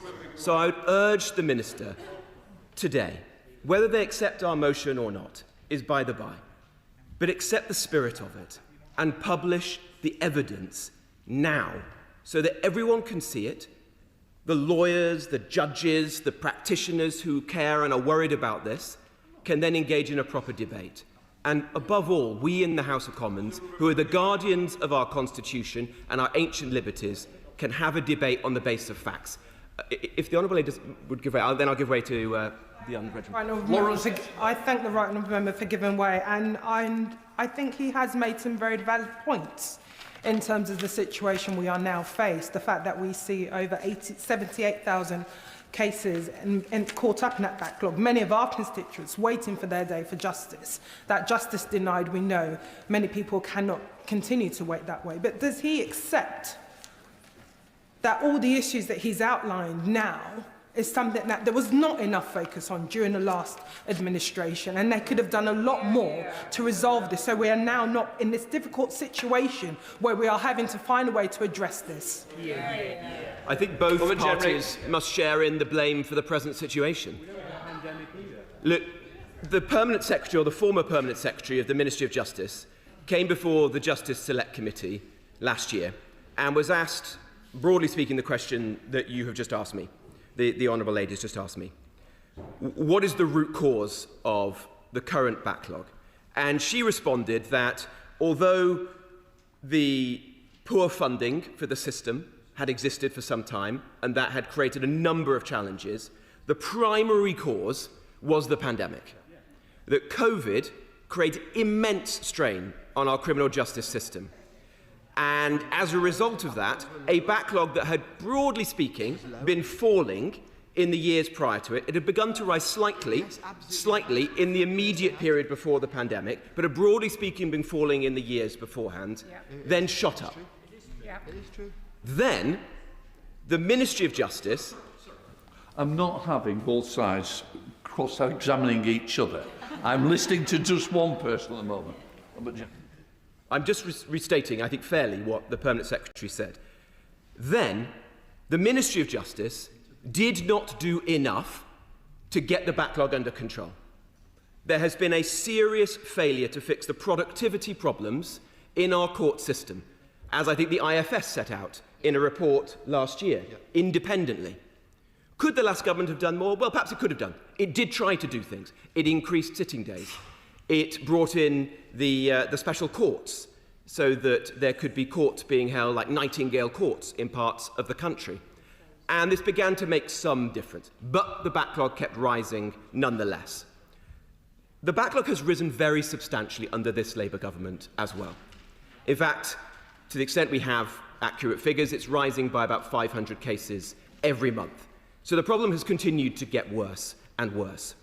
I don't therefore see today's debate as a partisan debate between the two parties. The key thing here is, how do we solve the problem now? Absolutely. How do we look to the future? Is slashing jury trials the answer? No. Are there better ways to do this? Yes. I'll give way to the honourable gentleman. Grateful to the right honourable gentleman for giving way. It pains me, I have to tell you, Mr. Speaker, to say that I agree with the very vast majority of what he's saying from the dispatch box. He referred to Sir Brian Levison. None of us would suggest that Sir Brian doesn't know what he's doing, of course. He's very eminent. He is very skillful. He's taken a great deal of time to come up with his suggestions. But does the Honourable Gentleman know of any situation before when the Bar Council, the Criminal Bar Association, circuit leaders and every other stakeholder in the criminal justice system have been at one in opposition to what is an utterly ludicrous, unworkable policy? Well, I rest my case, my lord. I thank the honourable gentleman sincerely for the way he has conducted himself and the campaign that he has and is fighting on this issue, because I know it's not easy to do so, having been someone who has campaigned at times against my own government, voted against the last Conservative government. I credit him for the work that he's doing. But let me answer the honourable gentleman's point, because he is making an important point here. Lawyers rarely agree. In fact, their profession is often to disagree. This has united everyone in opposition. The Law Society, the Bar Council, the Criminal Bar Association, lawyer after lawyer after lawyer have been saying that this policy is wrong, a better way is possible, and this isn't party political. It cuts across all sides. You know, there are people who have been vehement critics of myself. You know, I woke up the other day to hear Anna Soubry on the Today programme saying that everything that I was arguing was right. This is not about party politics. This is about getting the right answer for our criminal justice system. I'm very grateful to my right honourable friend. Would you agree that there are alternative models to get to the place that we all want to be at, as to say, reducing this awful backlog that is denying justice to people? And will he take particular note, I'm sure he probably has already, of the model introduced by my constituent James Ward OBE in the South West, which had COVID resolution courts that were able to bring through proper case management within the CPS the backlog down from 52% to 2%, which meant saving 10 sitting years as a result of that intervention alone. Well, my honourable friend is absolutely right, and let me come to some of the potential solutions. One of the points that is important to note is that the backlog varies very widely across the country.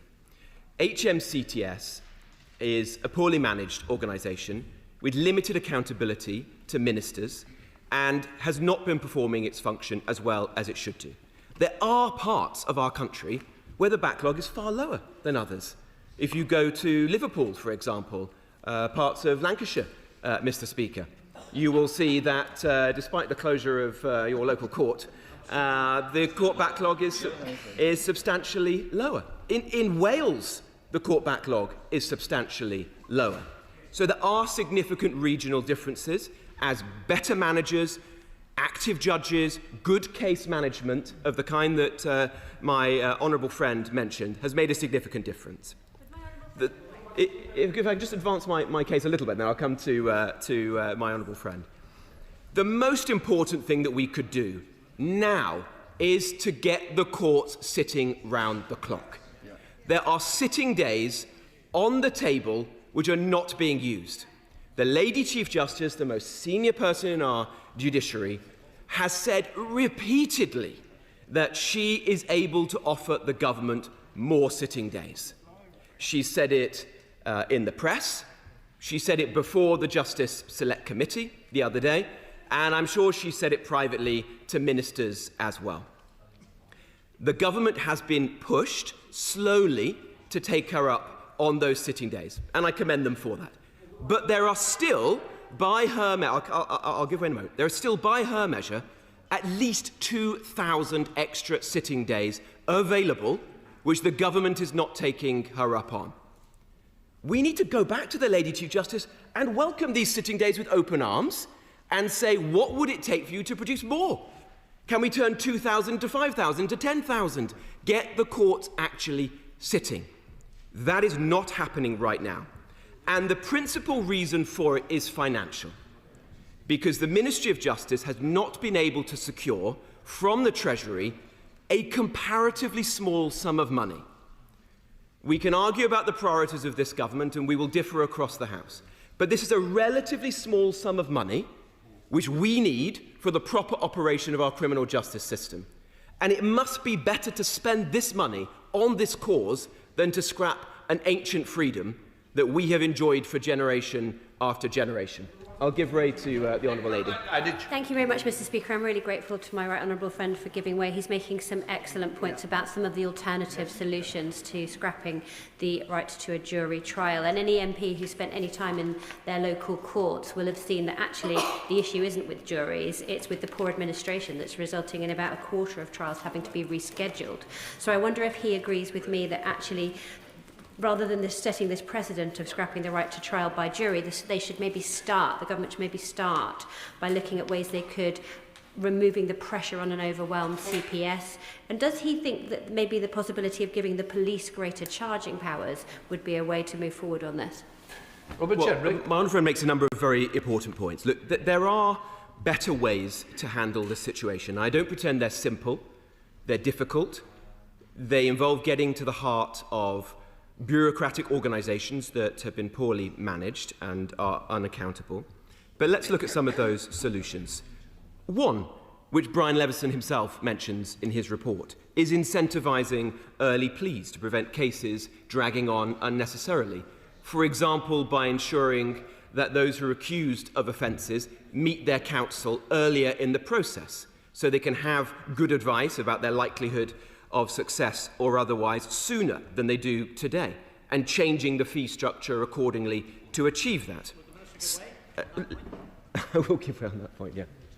Jim Shannon. I thank the honourable member and the Shadow Minister for bringing this forward.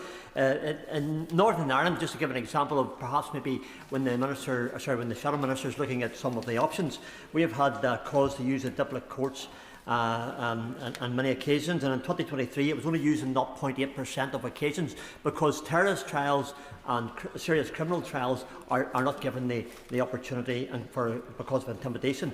But our natural sense of justice demands a jury of our peers, and does the right honourable member agree with that?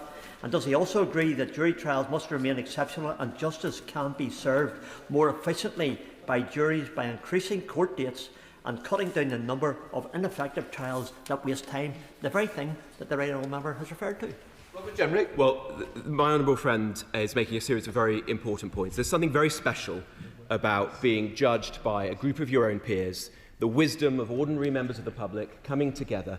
It is basically the only opportunity for members of the public to participate in our criminal justice system.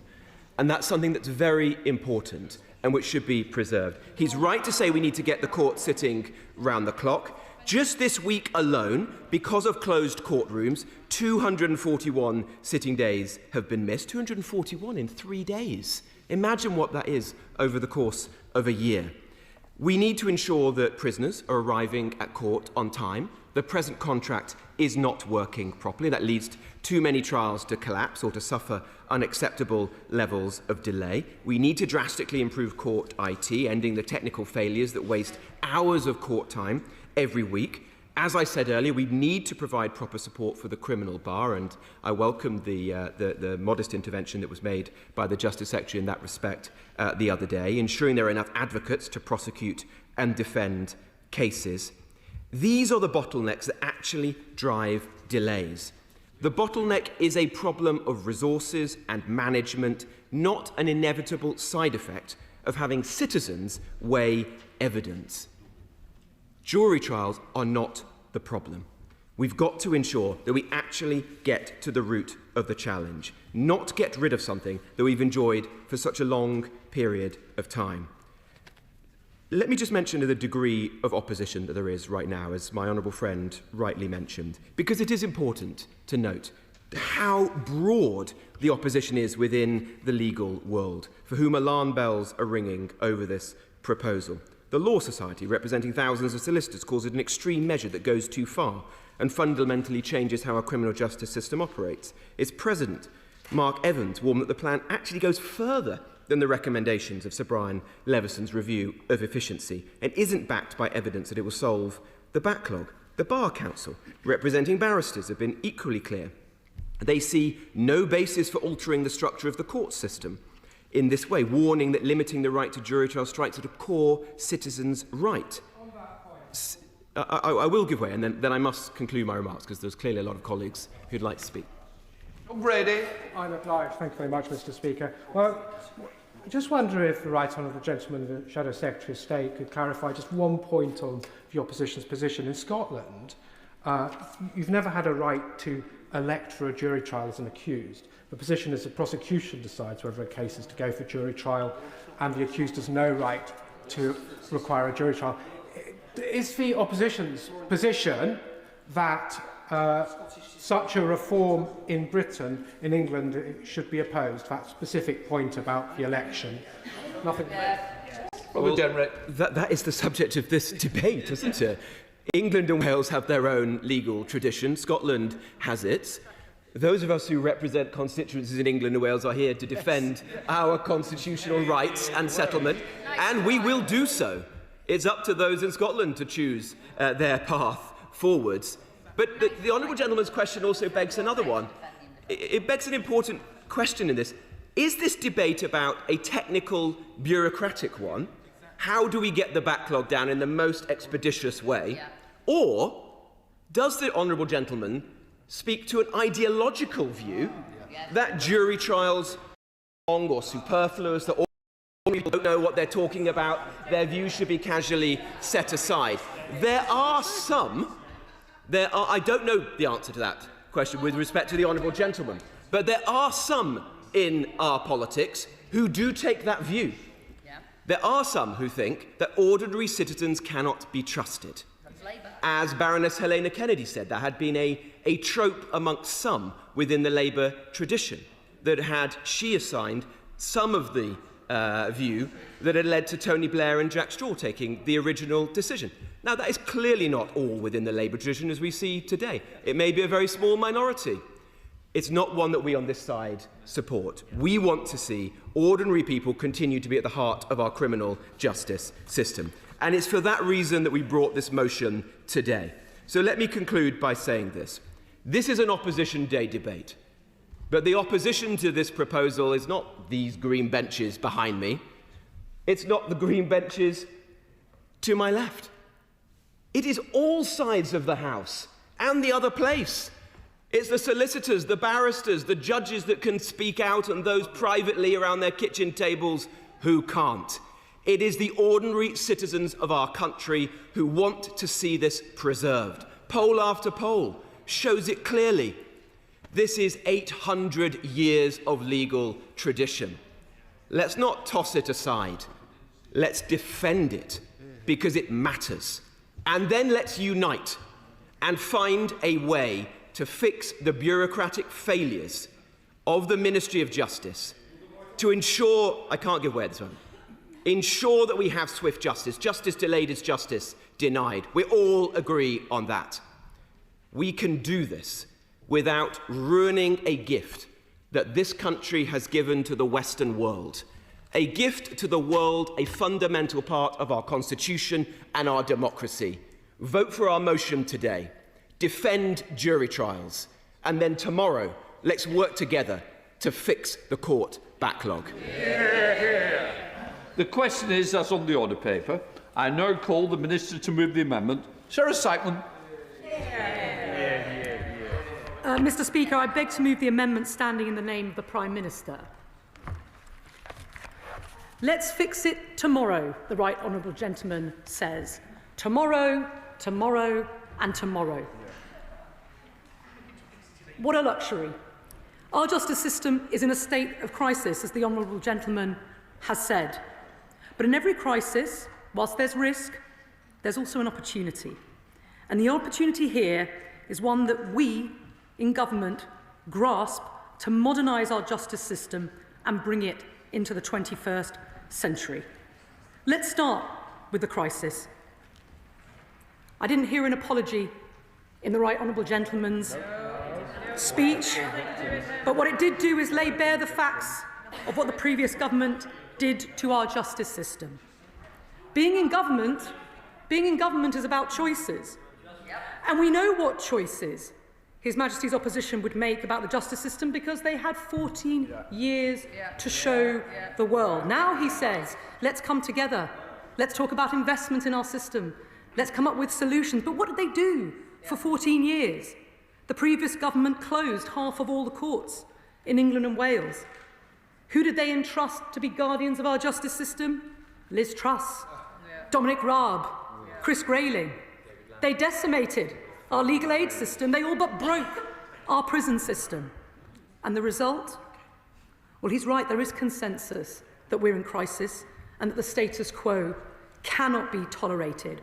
With nearly 80,000 criminal cases currently waiting to be heard in the Crown Court, that's more than double the waiting list pre-COVID.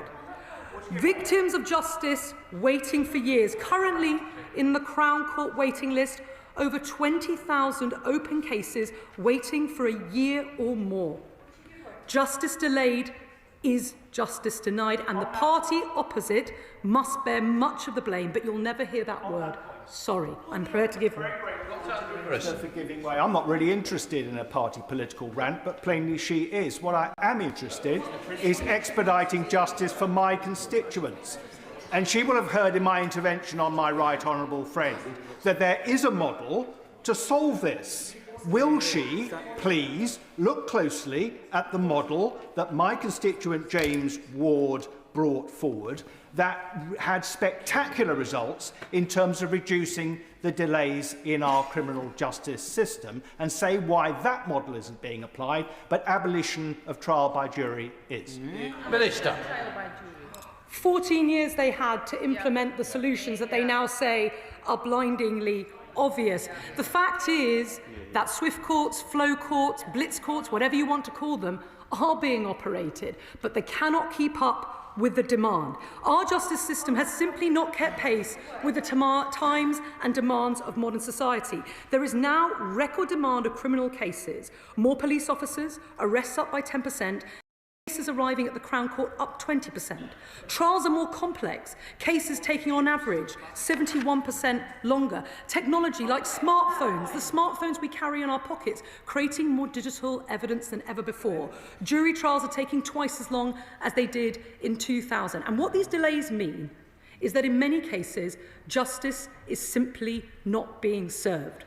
Because with the delays, witnesses pull out, memories fade, as others have pointed out, more trials crack, and as a result, justice is not being served. We have a system where, as we know, there are criminals who are planning next Christmas and the Christmas after that to spend it at home with their families, gaming the system, whilst victims make longer and longer for justice, dealing with the isolation, with the mental torment, unable to heal, unable to move on. And yet no one is defending the status quo, and yet no government to date has been bold enough to take the necessary action towards finding a solution. I am a firm believer that politics is an agent of change. It's why I left my own career in the law to enter politics. And when you're presented with a crisis, you see the opportunity, you find a plan, and you fix it. You make it better. I'm prepared to give way. Of giving way, in the motion which she has signed, it refers to the government's impact assessment. Has the government actually done an impact assessment and is refusing to publish it? Or did they announce plans to end jury trials for certain cases without that evidence? My answer to him is simple. There will be an impact assessment. This House will have the opportunity to scrutinise it, but it's important that the impact assessment assesses the bill that's brought forward, which has to interact, of course, with the Concordat process and the agreed number of sitting days with the judiciary. But what I would say to him is this. We as a government don't practice the learned helplessness that His Majesty's opposition did in the last 14 years. We look for solutions, and it's why we commissioned the independent review of criminal courts to conduct and carry out a careful piece of work to provide the blueprint for the change that we know is so desperately needed. All I hear from the opposition is the government should simply ignore that work. Well, that's the evidence base, and that's the blueprint that we're going to follow. I will give way. I thank the Minister for giving way. And on this point about delay and the solutions that we must bring forward, just yesterday I was with communities near here in Victoria who are facing the scourge of street drug dealing and aggressive harassment by drug dealers on my residents, and they prey on very vulnerable people who find themselves rough sleeping as well. And speaking to the police and people in the sector and people who are working on the very front line, they tell me that they are really struggling with the state of our court system. They are really struggling with the state of our justice system. So does the Minister agree with me that it is victims of crime who are affected by this, and also communities who are facing the scourge of crime and antisocial behaviour on our streets who are struggling with this? And also, I know that she will have been listening to the Shadow Secretary of State in terms of in his remarks, and was she as profoundly disappointed in me at both his attempt at building a consensus on this topic and also the complete paucity of suggestions that he has brought forward, when many of them I know are already being considered? Well, she is right. At the heart of the considerations that we need to make as we bring our justice system reformed and rebuilt into the 21st century are victims. This is all about delivering swift justice for victims, because actually what our Constitution guarantees is not in fact a constitutional right to a jury trial, it's a constitutional right to a fair trial. And the essential ingredient of fairness is timeliness, not waiting years whilst evidence deteriorates, whilst memories fade, whilst victims and witnesses alike pull out, but actually getting swift justice. And when I talk about reform of the system, yes, of course, I listen to important stakeholders who lead our professions. Of course, their opinion counts. But I have to say, Mr. Speaker, that my interest is in having a criminal justice system that serves the public, not that serves lawyers. Thank you. I thank my right honourable friend for giving way. The opposition is very keen to rely on the Magna Carta to defend jury trials, but the Magna Carta also says that justice should not be delayed.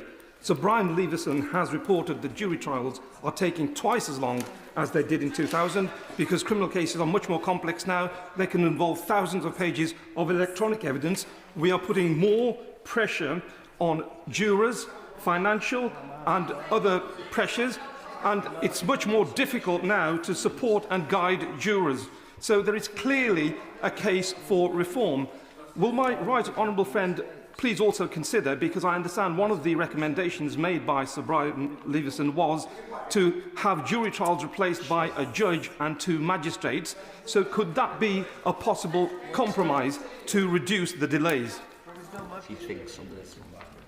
Well, he's right that the nature of crime, the nature of the evidence presented is altering the way in which our criminal justice system works. But what I would say this, and I want to provide this reassurance to those in the House, these measures, as well as modernising and rebuilding our justice system, are designed to protect jury trials for the most serious cases. Many of those trials, as I've said, are becoming compromised, with many victims of the most serious crimes waiting years for justice. It is right that when we ask jurors to do the most important civic duty, that we use their time wisely. Does it make sense? Does it make sense that the queue of the victim of rape or the victim of a homicide is shared with someone who's stolen a bottle of whiskey, who could be dealt by a lay magistrate, who, by the way, introduces the lay and democratic element into our court? Yes, I am prepared to give way.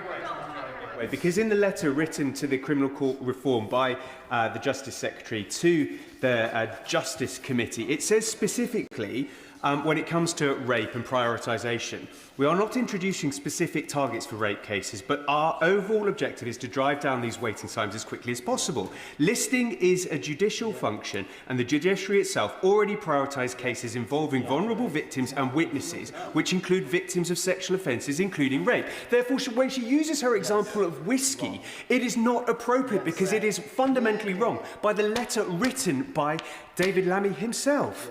Well, he is right that listening, of course, is a judicial function, but the fact remains, and this is CPS data, there were some 4,000 cases last year which could have been heard 4 times faster, because we know that in the Magistrates' Court cases are heard 4 times faster than the Crown, where the magistrates had the sentencing powers to deal with that matter, where a defendant, because they have a right to elect under the current system, elected for a jury trial. Now, why did they elect for a jury trial? Why did they elect for a jury trial? They elected because they could do, because it would drag the process out longer. But if that can be dealt with 4 times faster in the Magistrates' Court, then by removing the right to elect, which is what we propose to do, that is a far more efficient way, freeing up Crown Court capacity in order that those very serious cases, not just rape, robbery, homicide, serious drug offences, can be dealt with more swiftly. Now, I'm prepared to give way. Sorry, thank you. Thank you to the Minister for giving way. Because what has been missing from this debate is the word victims, mention of victims. We inherited a system where there are criminals that will have chosen to spend Christmas at home with their children. They will still be at home with their children next year and the year after, because we have a system where they can kick justice down the road. Meanwhile, women will have been raped this Christmas and they will have to wait half a decade for justice. How can you defend the system? Before the minister responds, interventions should be short, and colleagues should be here at the beginning if they wish to make interventions. I wasn't here at the beginning. I don't need any help. But if you're making interventions on a particular person that's speaking, you need to be here at the beginning of that speech. Please keep interventions short. Minister.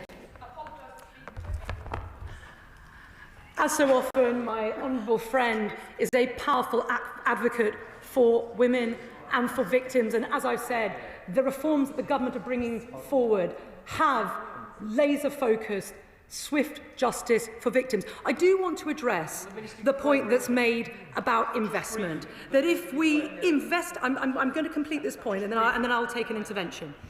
That investment is what is needed, and investment can get us out of the crisis that we're in. Well, let me be absolutely clear. This government is making investment, turning round an oil tanker which has been run into the ground for years when we inherited it. This year alone, we allocated over 11,000 sitting days to the Crown Court. That's the highest ever number of sitting days, and 5,000 more than His Majesty's opposition allocated when they were in government.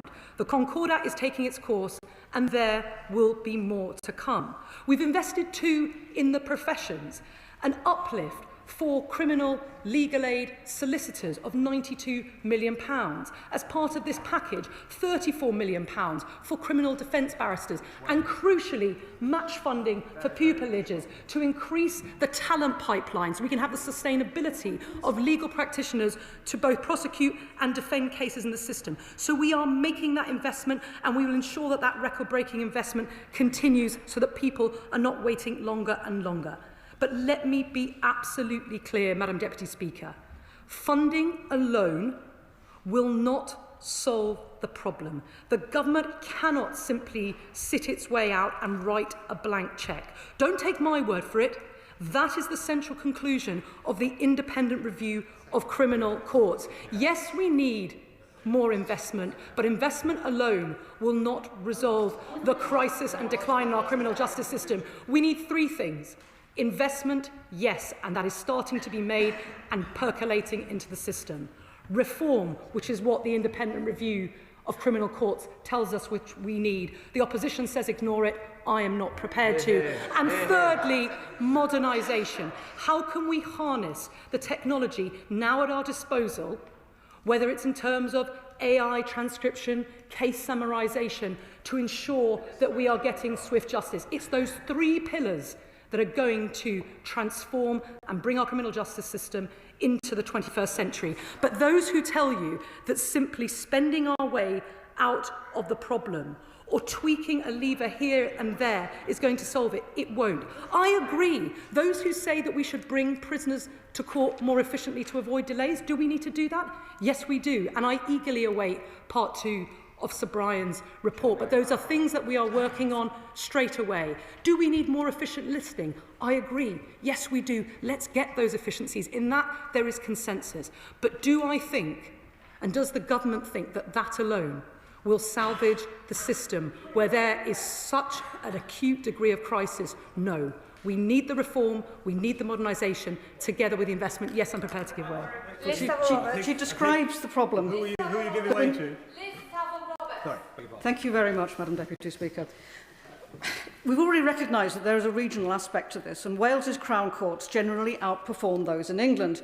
They're not perfect. We have a backlog of maintenance issues and other problems, but I can only reiterate the opposition of past and present Labour Welsh Government Councils General. So they're saying that scrapping jury trials are both extreme and unnecessary. So why not take this as an opportunity to keep jury trials in Wales so we can get a real-time impact assessment which we could compare with what is happening in England if we have to have changes? Minister. Well, she is right that, of course, that there are regional differences. The situation for those in the South East, in London and indeed parts of the North East and North West is utterly dire. But let me be absolutely clear and clarify something she said. She says that we're scrapping jury trials. We're not scrapping jury trials. Let's get the facts straight. Let's get the facts straight about the way the system works now and the way things will work once these proposals are implemented. People talk about a right to a jury trial, and the public could be forgiven that everybody who graces a criminal court gets a jury trial. Well, of course, that's not how things work. 90% of cases in this country are heard without a jury trial. They're heard robustly and rigorously in our magistrates' court, which of course retain that lay element. And I pay tribute to the work of our magistrates who are drawn from our communities, providing local justice, representing the communities that they serve. The remainder are currently heard by jury trial, and the most serious crimes, homicide, kidnapping, robbery, serious drug offences, possession of a weapon, all of those will continue to be heard by juries under our proposals. What we are making is in line with expert recommendations, as occurs in other jurisdictions like Canada, like New South Wales, comparable to ours, is actually a fairly modest reform, removing the right to elect so that those cases that can be heard by the Magistrates' Court are retained in the Magistrates' Court, and a modest number of cases are heard through a swifter court, the Crown Court Bench Division, and in addition, by the way, that complex fraud currently heard and economic crime currently heard with a jury is appropriately heard by an expert judge. That is a sensible, pragmatic package of reforms informed by an independent review. And asking us to simply ignore the work of the review, I'm afraid, is just simply not sensible. If we were to leave that review on the shelf, gathering dust, you would say the government is failing to pull every lever. I'm not prepared to do that. We've asked people to have a long, hard look at it, not just Sir Brian Leveson, David Ormerod, a distinguished criminal academic, and the other members of the panel. We are going to take that and implement that as our blueprint. I'll give way. Thank the Minister for giving way. On that point about magistrates, in 2012 I took part in a 6-month in-depth application process to become a magistrate and was accepted. I was then told, because of a pause by the previous government, that there would be no recruitment, and in the following 8 years after that, we lost 10,000 magistrates, to the point that in 2019 the then Justice Committee wrote, and I'll quote, that the crisis was as frustrating as it was foreseeable, and it has taken a near crisis to prompt the then government into belated action. So does my honourable friend agree with me that the opposition can't have the cake and eat it? They've got to understand that the system is a crisis of their making. Well, I couldn't agree with him more, and as someone with responsibility for our magistrates' recruitment, it's something that you will have seen in the early headlines this year. We're looking for more magistrates. We want them to be more diverse, younger, from different parts of the country, from different backgrounds. And actually, as I said, our magistracy at the moment has halved in the last 10 years. I want to see us turn that around as we place our confidence in our magistrates to continue handling the vast majority of criminal cases, which they do at the moment. Yes, I'm prepared to give way.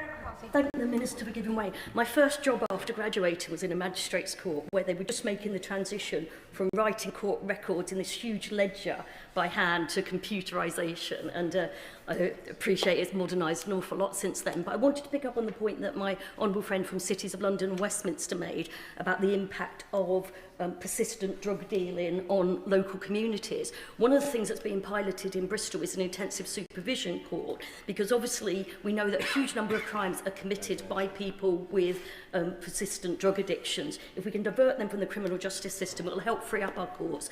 Could you potentially say a little bit about what we're doing to roll out that programme? Minister. She asks a really important question, and we will be laying out our plans on just that. How do we prevent that revolving door of reoffending? It's there in the work that we're doing on sentencing and also early intervention, because prevention is so much better than cure. And you can see one of the most depressing features that has arisen as a result of the rising waiting lists in our Crown Court is that the number of early guilty pleas, those pleading guilty at the earliest possible opportunity, has gone down precipitously. And what that means is that very often offenders are pleading guilty at the door of the court. That wastes huge amounts of resource. And I want to make sure that jury trials are there for the most serious cases, that we're using jurors' time effectively and efficiently, because we owe it to them, just as we owe it to victims, to deliver swifter justice. Now, as I've said, I've heard the concerns of the opposition. I've heard the concerns of those who head up the professions. There are those in the profession who support what they're doing. We have our detractors. I'm not putting my fingers in my ears. I've engaged with them throughout this process, just as the IRCC, the Independent Review of Criminal Courts, has done. People have questioned whether swift courts will work. The Independent Review of Criminal Courts has recommended this swift court model. It was a model championed by Lord Justice Auld, by the Times Justice Commission. It's one that exists, as I said, in other countries like Canada, and it works there. Sir Brian estimates that trials without a jury could reduce hearing time by at least 20%, and he says that estimate is a conservative one, and it stands to reason. Jury trials are important, but hearing cases with a jury, without a jury, negates the need for jury selection. It negates the need for judges to explain legal concepts to jurors. It negates the need for jury deliberation. These all add to the time it takes to hear a case in the Crown Court. I will give way. I'm very grateful to my honourable friend, the Minister, for giving way. She talks about the presumption, which is what it is, that Sir Brian makes, that there'll be a 20% reduction in time if it's a single judge as opposed to a jury. I think that's probably right, actually, and I think he's probably right to say that's conservative. But what about the writing up? When does the judge write the judgment, give the reasons?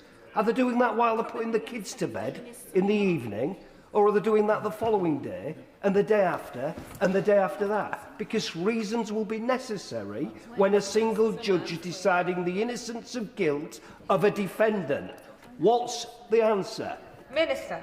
Well, he's right that, of course, if you have a case determined by a judge, that reasons will need to be given, and indeed reasons are a good thing. The transparency that those convicted of a crime will have to know why the result has been reached. And of course, I'm sure that Sir Brian Leveson himself would have been well aware of the need for the judge to give reasons, and will have factored that in to his conclusion. In the same way that we've got the data from Canada, from New South Wales. I met with judges in the Supreme Court in Toronto. There they have equivalent cases tried judge alone and tried with a jury. Now, it's not about the relative merits of those two things, but simply as a practical matter, on timing alone, they told me that it takes about half the time. So it is undeniable, given the evidence that we have, that this is going to take less time. And when I have to focus on an efficient system that deploys resources in a proportionate way and delivers swifter justice for victims, it would be madness to ignore the conclusions of the independent review. Yes, I'm happy to give way. Thank you, Madam Deputy Speaker.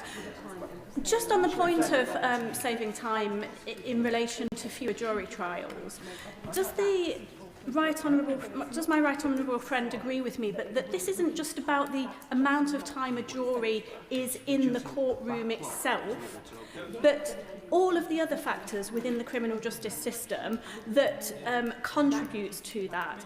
So the time it takes for the back office staff to organise jury selection and summonsing, the time it takes for the Crown Prosecution Service to prepare reams and reams of paper for jury bundles, the time it takes to deal with the expenses, etc., etc. It's about the criminal justice system, in my view, as a whole, not just the time in that courtroom. Before the Minister responds, and to save another member from any embarrassment, coming halfway through a statement and trying to intervene is not acceptable. Minister.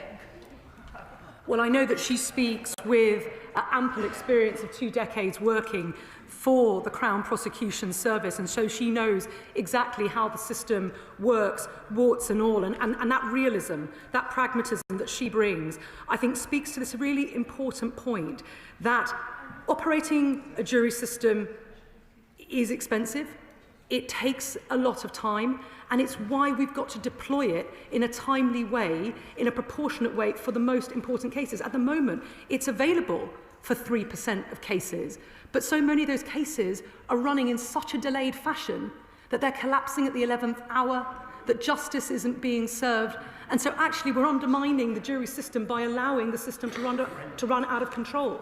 And it's because we want to preserve, this feature of our legal system, that it's so important that we take heed of the recommendations of the independent review, that we make the necessary investment and we modernise. I'll take way for the final time and then I'll wrap up. The Right Honourable Lady is being very generous. The nub of her argument is that there will be a material difference to cutting the backlog through reducing the number of jury trials. She's quoted some conversations that she's had with Canada and so on, and I don't doubt her sincerity and the work that she's done.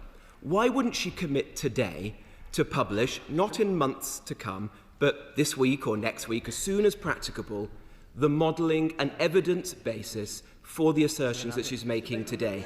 I will happily return to this dispatch box if she proves me wrong on the basis of the evidence that she brings. Will she make that commitment to all of us today? Minister. Well, I will make a commitment to publish an impact assessment, an equalities impact assessment, and the evidence of the independent review in the usual way when we bring forward our formal government response and the legislation that will be necessary to take forward. Parliament will have a chance to scrutinise that, to interrogate that, and indeed to express its opposition if that is the conclusion that is reached. But let me be absolutely clear. When I was in practice, when I used to appear in court, and I made a proposition, the judge would say, where's the evidence for your proposition, as I'm being asked to do now?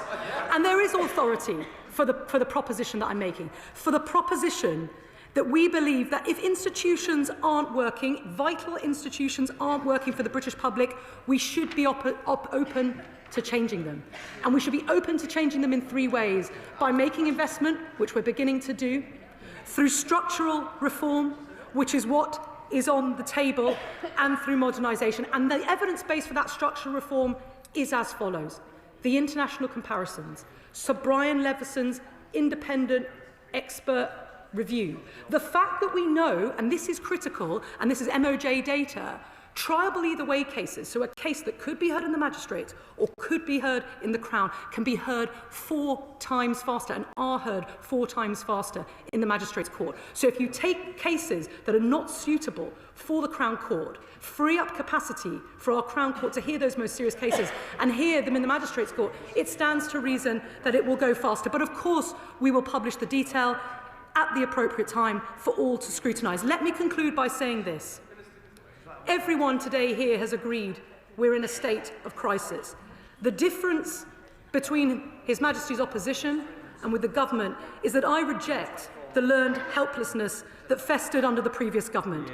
This government has a choice to make, and we are making it.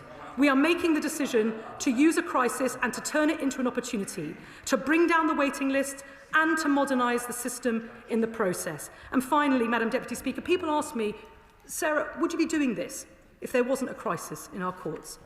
And I say yes, because we need a better system. We need a better system, one where courts, not criminals, triage cases, one that makes better use of jurors' time, and so that someone accused of shoplifting is not in the same queue as another victim. No one has had the guts to take on a programme of reform of this scale, but this government does have the guts. 14 years they had to solve the system, they ran it into the ground. We make a different choice. We are bringing forward change. The original question was, as on the order paper, since when an amendment has been proposed as on the order paper. The question is that the original words stand part of the question. And I call the Liberal Democrat spokesperson, Jess Brown-Fuller. Thank you, Madam Deputy Speaker, and I'm glad that the Minister has heard the opposition from across the House, from honourable and right honourable members, and I've got great news for her. She's going to hear it again.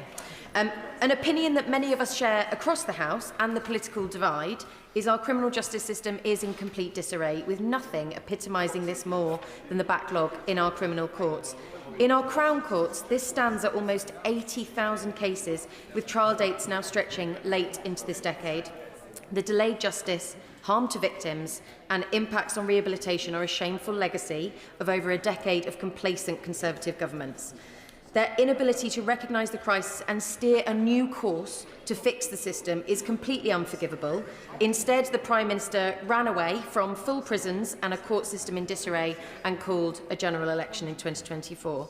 So although we will be supporting the Conservative motion today, I look forward to hearing many contributions from their backbenchers apologising for not only causing this crisis, but also their abject failure to fix it when they actually had the power to do so.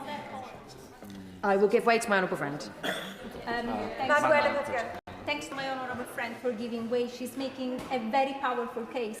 Does she agree that it's not the responsibility of jury trials for the court cases piling up to nearly 80,000?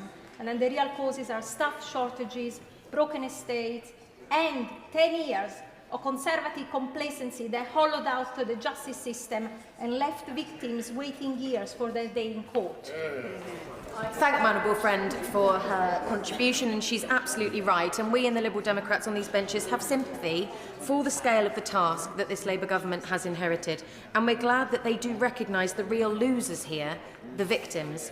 It is an utter failure of the system that victims and defendants be given court dates for the end of the decade. Years of delay, re-traumatisation, when so many just want justice and then to move on with their lives. But here's the rub. We fundamentally disagree with the government's approach to tackling it. They're throwing the baby out with the bathwater, ignoring the actual issues and targeting a key and celebrated success. Trial by jury is deeply enshrined in our conscience and constitution, respected all over the world. The possibility of being tried by one's peers, not an elite, unrepresentative group of individuals, is fundamental to a fair trial in this country, a point recognised by the Deputy Prime Minister himself in the Lammy Review. The Lammy Review concluded that, unlike other stages of the criminal justice system, jury trials do not show statistical bias against ethnic minorities. The Deputy Prime Minister set out in extreme detail that, compared with magistrates' courts, Crown courts provide an effective check on prejudice and avoid discriminatory verdicts. 12 heads are better than one, a point proven by the increased public trust in jury trials. I will give way to the honourable gentleman.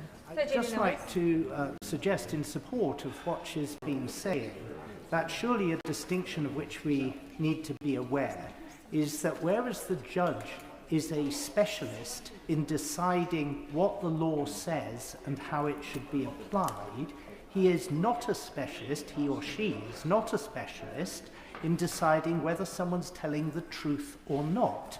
And in that sense, you are far more likely to get the right answer from a group of people considering it together as a collectivity than an individual, no matter how eminent in the intricacies of the law. Hear, hear. The honourable gentleman makes a very valid and worthwhile point, and I thank him for raising it. It is therefore highly irresponsible and dangerous for this government to to remove the right to trial by jury in most Crown Court cases as a means of fixing the backlog, although we have just heard from the Minister that actually that's not the intention at all. The intention is that she would do it anyway, especially given that the evidence behind those provisions' effectiveness is flimsy. The government claims that this decision... I will give way to my honourable friend. I thank my honourable friend for giving way.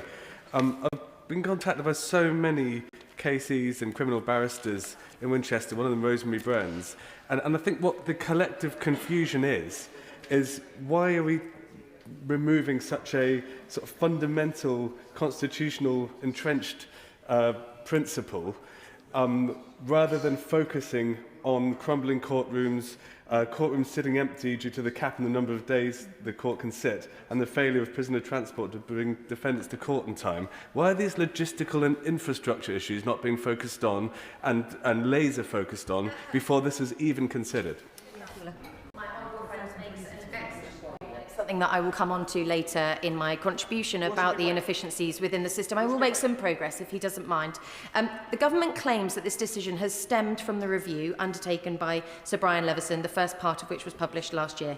The objective behind the review, commissioned by this government, was rightly to find solutions to the overwhelming backlog, and Levison's original suggestion, the creation of a Crown Court bench division, including a judge and 2 magistrates, was modelled to reduce trial length by 20%. I will just finish my point, if she doesn't mind.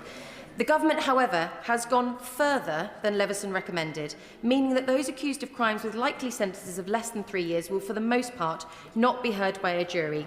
New so-called swift courts will be created when just one judge hears cases. The efficiency savings quoted by the government are the same figures suggested by Levison under his Crown Court bench division model, but the modelling has, like this entire proposal, been widely criticised for lacking transparent data behind the calculations. I will give way on that point. I thank my honourable friend for giving way. Would my honourable friend agree with me, a slight confusion, that the Minister consistently referenced the importance of this review and how independent it was and how important it was, and then has actually thrown out the central tenet of it, which was to introduce a court which has a judge and 2 magistrates, which would provide 3 heads rather than 1, some local influence and some lay people. And I wonder if she has any views as to why it is that the Minister is so insistent on this central tenet, given how important this review is. I thank my honourable friend, who is also a member of the Justice Select Committee, for her very important point about raising that Levison did not suggest this proposal at all. What he was talking about was a separate division, which the Deputy Prime Minister has announced as a swift court. He has ignored the impact of having 2 lay people as magistrates as part of that. It doesn't make any sense to me, and it doesn't make sense to any people in this room either. I will give way to the honourable gentleman. Lady for giving way. Does she share my dismay that not only did the Minister admit in her closing remarks that her plans are ideological, not practical or expedient, but also that she spent 30 minutes without talking about the central issue, which is that the majority of cases that are listed in our court crack on day 1, meaning that the courts are there, but nobody is actually working within them. And it's that needs to be sorted out, rather than this maladroit plan to reduce liberties that we've enjoyed for 800 years. I thank the honourable gentleman for his point, and he preempts what I will be going on to say in my speech. We have yet to see an impact assessment. This has been spoken about by the right honourable gentleman, the Shadow Justice Secretary. It was also mentioned in the amendment that was tabled by the government. If we can see the modelling, the actual impact assessment, and understand where these savings are coming from, and even if the figures are accurate, they avoid the glaringly obvious fact that they're measured currently against a completely inefficient system. A system which is fundamentally not undermined by jury trials, but instead plagued by years of underinvestment, creating an ever-growing list of unaddressed issues across the system. This is a fact that this government currently seems willing to ignore, despite it being present in every piece of discourse surrounding their proposals. They have bought a car that will not run, and they've decided to spend all the time and money on a new paint job before actually opening the bonnet. It is utterly shameful, fundamentally because, despite the narrative that they are advancing, there are alternatives. They do not have to attack jury trials, especially when their own ministers and their own Prime Minister have been fierce advocates of jury trials in the past. Instead, they should be looking at the real issues within the system that have led us to this point. Chief among them is the productivity decline our criminal courts have experienced since 2016, wasted time in and around courts, caused by a wide range of issues, all of which are being ignored by the Ministry of Justice. This means that the increased investment the government has undertaken is being used inefficiently. It also means that many of these issues would persist even if their attack on jury trials does lead to reductions in trial length. The solutions are out there. The majority of legal professionals opposing the government's reforms are overflowing with practical suggestions, but the government is not listening. So today I will lay out some of them here. First, there must be investment in the courts estate, not only to reopen the hundreds of courts closed under the Conservatives, including my court in Chichester, but also to properly maintain those that remain open. The evidence of leaking roofs, foul smells, flooded rooms across the estate is hardly indicative of a properly functioning justice system. This must be addressed. Trials abandoned because the heating isn't working or there is no running water is unacceptable for those victims.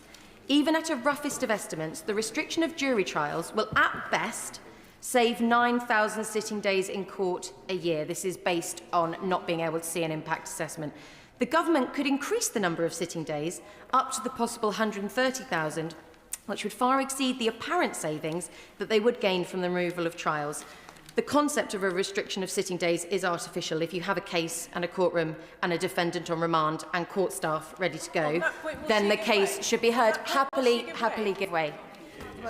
Thank you. I'd just gently point out to the Honourable Lady that this isn't just about a courtroom being available. This is about the resources that have to go into that. So this isn't just do we have the space. This is about do we have the barristers, do we have the solicitors, do we have enough CPS lawyers, do we have enough court clerks, do we have enough ushers.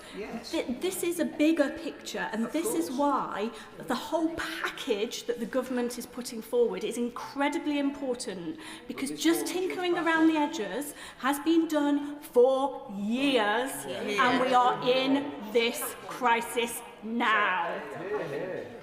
I don't disagree with the Honourable Lady when she points out that it does have to be a full package of support, but that's actually not what we're debating today. I am laying out all of those things that she rightly points out, that there are total inefficiencies within our court system, but until we see those situations addressed and those things fixed, then how do we know that we're not going to save the court sitting days that apparently eroding the right to jury trial will do? I will give way to my honourable friend. I thank my honourable friend for giving way. Isleworth Crown Court, which is one of the closest courts to my constituency, last year closed down 5 out of 14 of its courts because of maintenance issues, but also because of the cap on sitting days put in place by the previous Conservative government and only partially lifted by this government. So does she agree with me that as well as addressing all the issues and the system inefficiency, increase the number of court sitting days and address the workforce issues, we could preserve this fundamental right to a jury trial for all? My honourable friend makes an excellent point, and this government have rightly increased days back to their 2016 levels, but with a rising backlog they need to go further and increase capacity.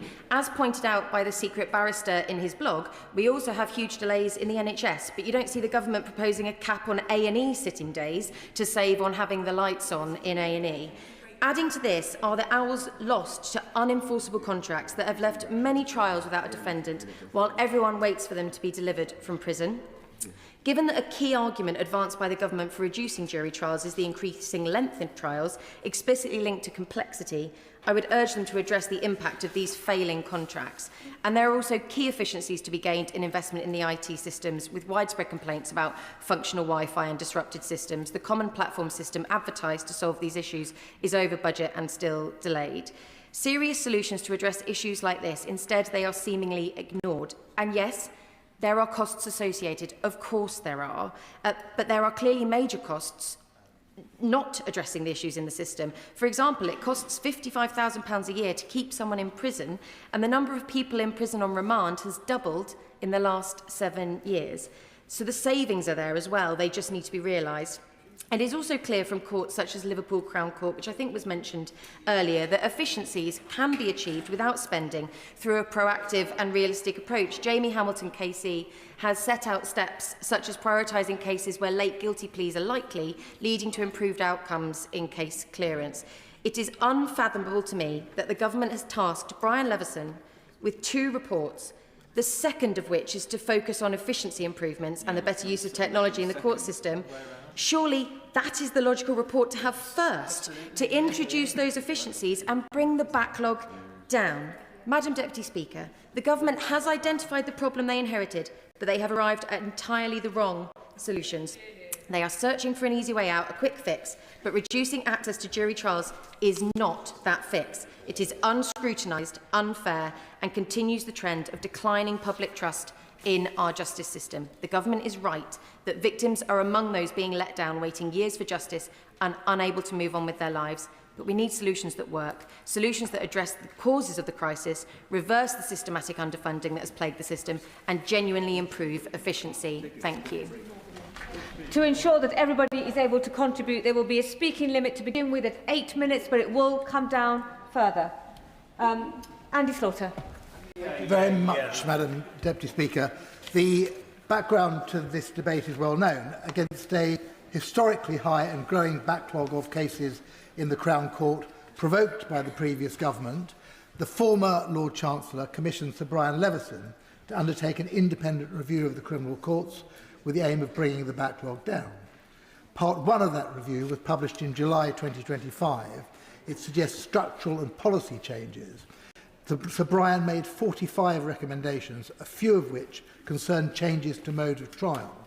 These have become the main issue of contention because they restrict the right to jury trial. The policy changes proposed came first because some require primary legislation, but in a matter of weeks we will also have part 2 of Sir Brian's report, which will look at greater efficiency in the Crown Court and may be less contentious. Yes. Sir Brian is clear that all the recommendations and both parts of his report are a package, not a pick-and-mix selection. That is because he believes the crisis in the Crown Court, with trials for serious offences waiting 3 or 4 years to be heard, is so severe that every lever must be pulled to control and then reduce it. In this he is surely right. Moreover, this is not a short-term problem. Changes to the complexity and detail of criminal cases mean longer and more legally and factually difficult trials are here to stay. For this reason, he does not recommend changes are temporary or to be curtailed, for example, by a sunset clause in any legislation. So what happens now? First, we must have Sir Brian's full report to consider. As I say, part 2 is due imminently. Secondly, we have the government's response to the report, saying which recommendations it accepts entirely or in part and which it rejects. Then comes the bill putting necessary recommendations in law and accompanied, we are told, by an impact assessment giving greater statistical colour to the effect of the proposals on the backlog. The likely date... I'll give way once, but I'm aware of time. I'm very grateful to the Honourable Gentleman for giving way, and he's an expert in this area. But if every lever needs to be pulled, shouldn't there be a removal of the cap on sitting days, which would make a far bigger difference to clearing the backlog than removing jury trials? I'm coming on to that, and sitting days have already been increased substantially over what the previous government did, and I think they should go further. But I do, when Sir Brian says every lever, I think that's exactly what he means. The likely date for all the documents I've just mentioned to surface is sometime in spring, ahead of the end of this session, with the bill carried over into the next and becoming law later this year. On the 14th of October 2025, the Right Honourable and Learning Member for Kenilworth and Southern led a debate in Westminster Hall on the independent review of the Criminal Courts Part 1. I recommend that debate to members present. It's well informed and measured on all sides. I do not think today's debate will take the matter further in the absence of the documents I have just described. But here we are. In the meantime, there have been some loud protests about certain proposals of Sir Brian's from parts of the legal profession and from some members of this House. These include replacing the right to a rehearing of replacing the right to a rehearing of a case decided in the magistrates' court with a limited right of appeal, and extending trial by judge and magistrates to more serious offences than is currently the practice with district judges in the magistrates and youth courts, and this by creating a Crown Court bench division. The government has stated it wishes to go beyond Sir Brian's proposal for a judge to sit with 2 magistrates, in some cases currently tried by judge and jury, and allow a single judge to decide guilt or innocence in cases likely to attract a sentence of up to 3 years custody. They also go further than Sir Brian in proposing to extend magistrates' sentencing powers to 18 or possibly 24 months and removing entirely the defendant's right to elect. Where the government seeks to go further than the independent review, it should set out clearly its reasons for doing so. The most controversial proposal is to curtail the right to trial by jury in between 1.25% of cases where it is currently available, while retaining it for more serious offences. My own view is that trial by jury is not an absolute or immutable right. The availability of jury trial has varied and generally become more constricted over the ages, in criminal and civil cases, for defamation and inquests, by reclassifying offences from either way to summary only. But I am pro-jury. I think a lay element in the criminal justice process is reassuring, intruding a more democratic element into a profession regarded by some as elitist and homogenous. I think the involvement of citizens in the criminal justice system, whether jurors or magistrates, is good not only for the individuals and the legal system, but for society generally. But where do we draw the line between jury trial and other modes of trial? It's a matter of degree and judgment, not, I think, of legal or moral principle. I think there is nothing wrong with reviewing the appropriate forum for trial, as has been done many times, whether in its own right or because it is a piece of the jigsaw which will create a better system overall. I would like to see more evidence to support the contention in Sir Brian's review that significant time will be saved and a significant increase in cases heard will result. I would like to hear that there is more money for sitting days, for trial counsel, for functioning courts, that courts are run more efficiently, that listing is as good at every Crown Court as it is at the best, that Serco and Amy deliver prisoners to court in good time to start the day's proceedings, not halfway through the afternoon. We are not going to get the answers to all these questions today, though I hope we will before long.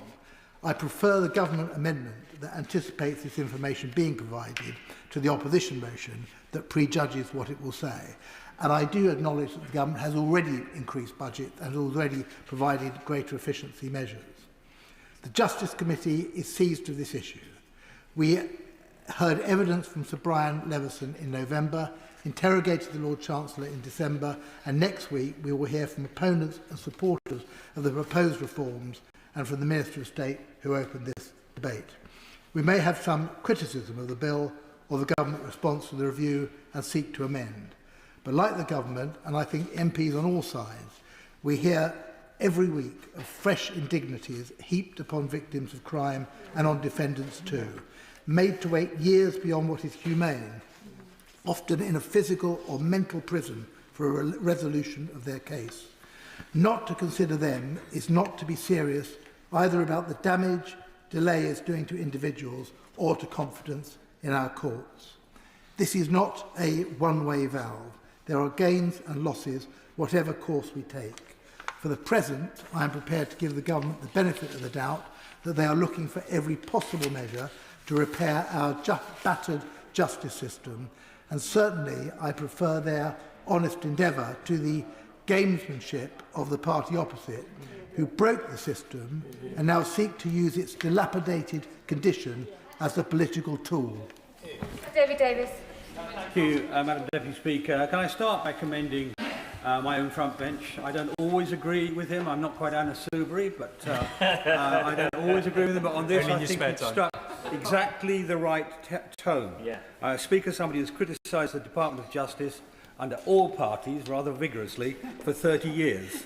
And I think he struck exactly the right tone, that this is a system that has to be put right, from failures over 30 years and more, and we have to address it by not taking the fundamentals out of it in the process of doing so. Can I also do something unusual and commend the Liberal spokesman, which I don't often do, because I thought it was a very well thought through speech. Oh, is it? New Year, New David. I'm losing the whole house piece by piece. That's okay, you know, because I say to the minister, I would pay some attention to the detail of that speech because it was some extremely important points made. As for the chairman of the Justice Committee, he and I have fought together on some spectacular miscarriage cases, successfully, I think, in the biggest one. But I didn't agree with him when he said that this didn't address matters which were fundamental to the justice system, morally fundamental, if you like, because the jury system absolutely is fundamental for a few reasons I'm going to touch on in a minute. The minister, who's got a difficult job, her department, bluntly, has not done very well, not the ministers just themselves, but the actual department itself, has not done a very good job of managing the system over decades. The system failures have been serially spectacular. I recommend she looks back at some of the National Audit Office reports on it. I commissioned one as Public Accounts Committee Chairman. It's the longest NAO report I think I ever remember, and the most complex, because the matters are systemically complex and they don't lend themselves to just off-the-cuff answers. And she talks about modernisation, and modernisation is often important, but modernisation shouldn't be at the price of taking out the most important building block in our justice system, one which the rest of the world, as my right honourable colleague said, has been copying for centuries.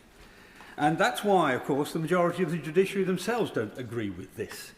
And when I raised this matter with the Justice Secretary, I think at questions on one occasion, I asked him whether he'd read the report by Mr. Rivlin KC, which actually does a formidable job of forensically taking apart the Leveson recommendations.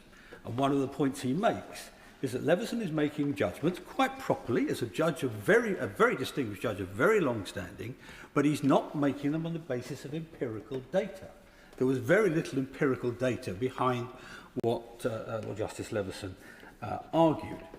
So I think it's really important that we that we look at that. And I would recommend to the Minister, if she hasn't read it, she reads Mr. Rivlin's note. And part of it, he was the head of the Southwark Crown Court, which is one of the highest throughput courts in the country. And he put this point to all of his judges. Not one agreed with Leveson, working active judges today. Now, implicit in Leveson's comments, and certainly implicit in what the Minister said, is an underlying idea that juries are not quite up to it in certain cases. They can't quite cope, particularly in technical and financial cases.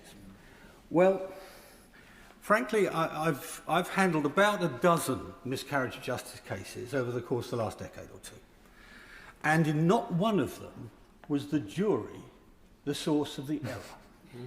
More often than not, it was a misdirection by a judge or an error of the system, or the court case was allowed to get out of control in some way or another. I'll come back to an example or two in a minute. And it was pretty much always the judge, sometimes the other lawyers in court, but pretty much always the judge, not the jury. And so the risks in this are quite significant. And by the way, when she is modelling the numbers, and she talks about speed of the magistrates system, please do look at the appeal rates for magistrates' decisions and the number of appeals in which the magistrates' decisions are overturned. I will give way. Yeah. I'd just like to gently say to the right honourable member that the current system for appeals from the Magistrates' Court requires a full retrial. Now, when somebody comes to give evidence, we're asking a lot of them there, particularly victims. So to do that all over again after a wait of considerable months or even years is very onerous, and a lot of them are the simple fact that the witness or the victim doesn't want to go through that all over again. That's the problem there, which this fixes. She highlights yet another problem in the magistrates' court. I mean, that's the problem. Yeah. So I rest the point. The point here is that trying to do a big systemic change, if you're going to do that, you don't change the fundamentals. You do that as a separate, testable exercise later on after you've tried everything else. But let me come back to this issue of the expertise of juries. It's illegal in Britain to talk to jurors about what happened in the jury room. It's not allowed. But there's one spectacular lacuna in that. And that was in the complicated financial cases, the Jubilee Line fraud trial, which collapsed. And as a result, it was possible to interview the jurors.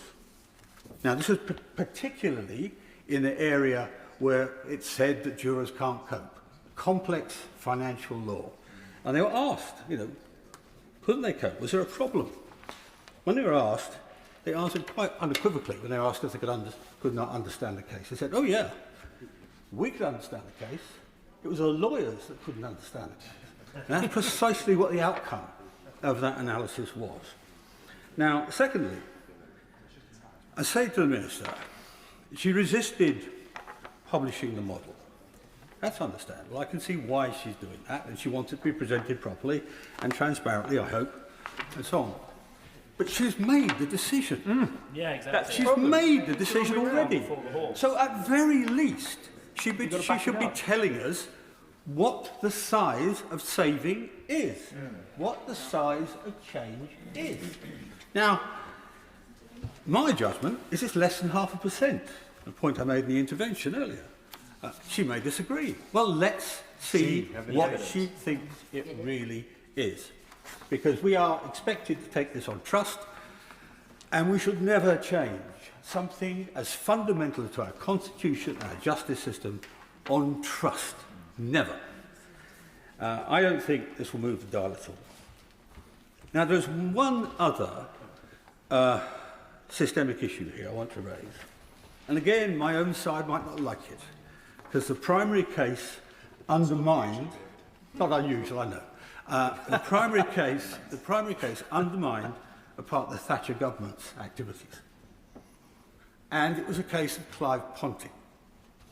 He was the man, the civil servant, who gave out the information that the Belgrano was sunk whilst it was leaving the Falklands, not arriving. The judge in that case instructed the jury to find guilty, and they found him not guilty. Why? Because they made a moral judgment about the powers and rights of the state over the citizen. And you cannot replace that. You cannot replace that by any judicial mechanism other than that. So my comment to the Minister is, I sympathise with the size of the problem. She's right to try and take it on, full on. I'm glad she does, and I'll support her in what she does. But she should not do it by wrecking the system. Justice delayed is justice denied, but summary justice is not justice at all. Turner. Thank you, Madam Speaker. It's a pleasure to speak in this debate, and I congratulate the opposition on using one of their opposition day debates to debate this very important subject. There's no doubt, Madam Deputy Speaker, that this government inherited a terrible crisis in the criminal justice system, with the backlog of criminal cases, both in the Crown Court and in the magistrates, growing every single day. But I can tell members that I've been in this place for 16 years. I was elected, I think, in May 2010. And in those 16 years, not once have I been tempted to vote against the whip. Not once have I voted against the Labour Party, whether in opposition or in government. But I'll tell the Minister, the Chief Whip, the Deputy Prime Minister and the Prime Minister now, I will vote against this ludicrous proposal every step of the way, including voting with the opposition today. This proposal goes well and truly beyond what Brian Leveson recommended. I've got the privilege of knowing Brian Leveson a little bit. He helped me on occasion put a private member's bill together on the issue of causing serious injury by dangerous driving. That was adopted by Ken Clarke as Justice Secretary, and it was put into the Legal Aid Sentencing and Punishment of Offenders Act. Ken Clarke always has the joke that he accepted my private member's bill as an amendment to the bill, but then I voted against the bill. It's the type of thing I would do, of course. But these proposals will not reduce the backlog one iota. Sir Brian speaks of 20% savings, efficiency. I don't dispute the fact that it's quicker for a single judge hearing a trial to deal with the trial. But what happens to the writing up? What happens to the judgment, giving reasons for why the judge has come to the view that the judge has come to in the particular case? That won't take minutes. As I said in my intervention to the Minister, the judge is not going to put that to bed whilst he's putting kids to bed in the evening. It's going to take days, potentially. So any saving is lost by having to write up the reasons. There are a multitude of reasons for the backlog in the criminal courts, and it's right. I have to be honest here. It's parties of all political persuasions for decades failing to invest in the criminal justice system. That's the reality of where we are. The government, the previous government rather, played their part as well. But since we've been in government, we've not addressed the issues as we should, in my view. Because the backlog can be addressed. If we look at Liverpool Crown Court as an example, proper case management of cases, what's the backlog in Liverpool Crown Court? We should go there, perhaps, and have a look at what the judge is doing there. I'm concerned as well, Madam Deputy Speaker, about the magistrate's extra powers, up to 24-month sentencing. That concerns me. The reality is this: 41% of appeals from the magistrates to the Crown Court are successful. That's a concern. And in any event, if there's going to be more cases in the magistrates because they've got more powers to sentence, where are all these guilty people going to be put? All these guilty criminals who are apparently going to be convicted in swifter forms of justice, where are they going to be imprisoned? I say this is a ludicrous proposal, and it really is, Madam Deputy Speaker, because it won't work. It's not in the Labour Party manifesto. There was no mention of doing away with some jury trials. I suspect the opposition was as shocked as anybody when they had to give up one of their opposition debates on this subject, because the Secretary of State for Justice, in opposition, would have gone off his head about the prospects of this being proposed by the previous Conservative government. But look, this raises more questions than it actually answers. So I have some questions for my honourable friend, the Minister. One, did the Ministry of Justice do any modelling before the announcement? And if not, why not?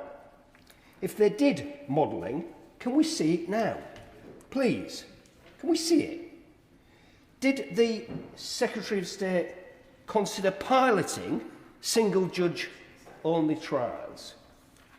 Why are ministers determined to pretend that trials for shop theft, as an example, are holding up cases of serious sexual assaults?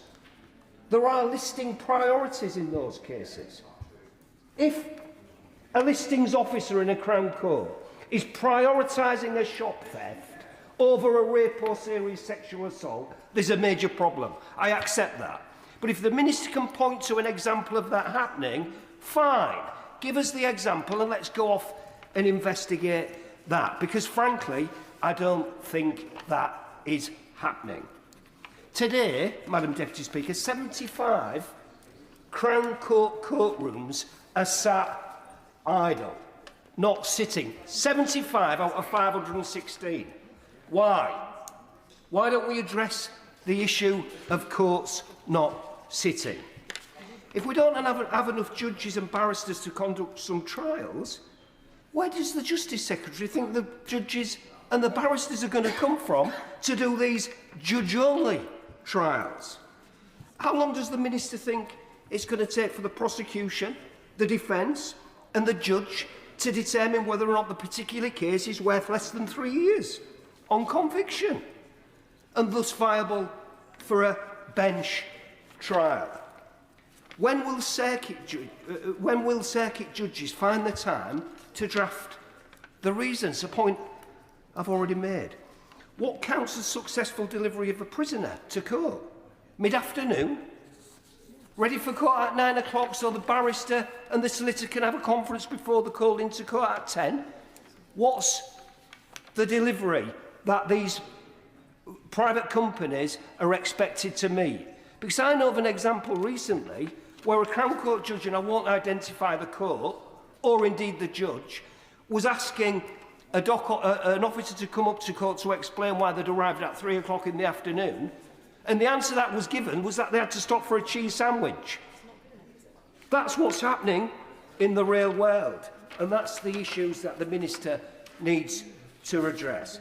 And what happens if a case is determined suitable for a bench trial, less than 3 years, but then the judge, after conviction, gives more than 3 years? This is a terrible error. My final question is this. If the Minister was charged with, say, a fraud or false accounting case, would she want to be tried by a judge of 12, or would she want a single judge sitting alone? Order. Time limit has now dropped to 4 minutes. Dr. Luke Evans. Deputy Speaker, and prepping for this, it's trying to work out whether this is solving an administrative problem by simply changing a principle. So the 3 areas I'm going to try and cover, we'll see how we get on, are the principle, the policy process and the practical side. If we deal with the principle first, we've heard a number of times justice delayed is justice denied. It does harm trust and it can prolong suffering. But of course, justice done wrongly corrupts the system itself. And the Justice Secretary knows this in his own Lammy report when he said juries act as a filter for prejudice when it comes to trials. So moving on to the policy process part of it, on the one hand, the government is saying this is much needed to help with the admin side. On the other hand, it's saying these are very small changes only, and you only have to look at the letter written by the Secretary of State to the Justice Secretary to try and pull some of this apart, because it states of the circa 3% of criminal trials that proceed to a jury trial in the Crown Court, over half would still proceed to the Crown Court and get a jury trial post-reform. However, later on, it says, an alternative way of expressing the impact is to account for cases that will be retained in the magistrate courts after the reforms, based on projected case volumes and case mix of those cases that will still proceed to Crown Court post-reforms. Around 3/4 of them are still expected to be allocated to jury trial. So already we've got a discrepancy in the same paragraph in the same letter to set out what the numbers are. So therefore the question has been asked multiple times, has there been modelling done? Well, we know from the letter, again addressed to the committee, that modelling has been done, because it says the assumptions underpinning the modelling of the reforms I announced last week are that, subject to the concordat process, the agreed sitting days in the judiciary, and it will be improper to preempt the conclusions of this process. In short, modelling has been done. So if you want to strengthen your argument, why would you not produce that modelling? Now, when we've asked the Minister, who's at the dispatch box today, and she was asked again by my friend from Norfolk for the 7th time, has an impact assessment been done and not released, or being done and being brought forward? We still didn't have an answer. You would have thought, if you've done the work, I will give way. I am grateful, and I'm also grateful for the motion, the opportunity to object cross-party to restrictions on our important rights to a trial by jury. But I was hoping the Conservatives in the debate today would be admitting some real responsibility for the awful state of our criminal justice system. I wondered if the honourable member was going to correct that gap in any further way in his contributions. Sorry, if I refer directly to the opening of the speech, if she sits and reads Hansard, it was very much different. But if you, regarding that point, I will move on to the other practical points that we need to be talking about. which is some of the issues even in this letter that are pointed out when it comes to process. For example, judges will assess the likely sentence in accordance with the sentencing guidance. This will consider the facts of the case to make a determination of likely culpability, harm, etc., etc.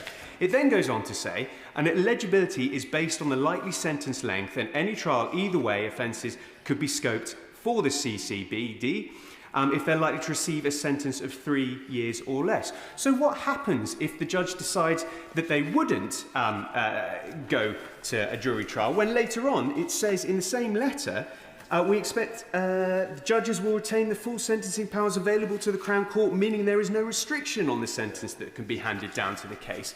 This points out the fact that actually a judge could be making a decision saying at pre-hearing it's not going to be needing to trial because it will be less than 3 years, and then after that finding out that no, we're actually going to be sentenced for 5, 6, 7 years. There's a real discrepancy. And even in the letter itself, it also turns around and says, as you know, we do not have minimum sentences in law. Well, that's demonstrably not true. Think about drug trafficking, firearms, or repeat knife offences. You only have to look at the Criminal Justice Act Court Act 2015, Section 28, which talks about if you're using a knife for a second time, you have a minimum of 6 months. And this was codified and re-updated in Section 315 of the Sentencing Act in 2020. So this letter is filled with holes. And I'd like to point my thanks to Joanna Hardy-Susskind, who's pointed out a lot of these issues, because she's done a lot of work of explaining that the Justice Department doesn't even understand the letters it's putting out. In defence of this, if it was to release the modelling and the impact assessment, it could demonstrate to us all why we should make the change. Now, I'm running short on time to talk about the practicality, so I will close by where I started. I'm not just standing to give him a minute. Will he agree with me that even given the time limits, even if you accept what it says in that case, being sent down for a couple of years can destroy a life? Absolutely, and this is fundamental, and you have to have trust in the system and the decision that's being taken in front of you, and I worry that this is being eroded by what's being proposed here today. But I'm going to change my speech, because actually I started on the presumption, as I stated, that this government is trying to solve an admin problem with a principal change. But I think after listening to the front bench, I'm wrong. Because actually what she said was, Sarah, would you still go with this regardless of the backlog? And the answer was yes. Yes. Terrible. There you have it. It's clearer than never before. Efficiency is the excuse. Ideology is the aim, and regardless of the vote today, we've had the answer here for all to see that this government doesn't believe in maintaining jury trials. So for that reason, you have to stay and vote with this side of the House. We're facing a real and serious crisis in our criminal courts, and this is not something that has happened overnight, and it certainly didn't happen by accident.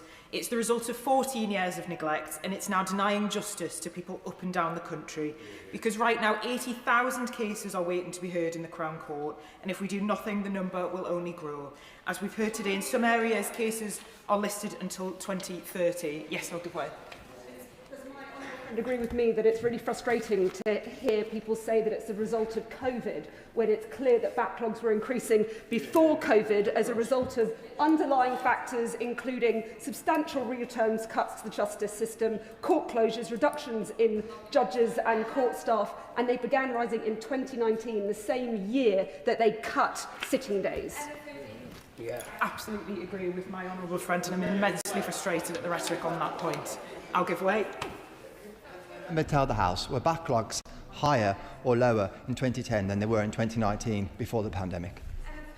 To take the question, but unfortunately I didn't hear the apology that should have preluded it for the absolute carnage that they left in our courts on their watch, and have shown no recognition or contrition for what they have left behind, because in every single one of those cases there is at least one victim who is unable to access the justice. So I'm glad that they all find it so amusing, but they find it much less amusing when they're on the other end of it within the justice system, because every victim is waiting to move on, every witness is stuck in limbo, and every defendant entitled entitled to have their case heard within a reasonable time, to repay their debt, or even to begin to be rehabilitated, is waiting.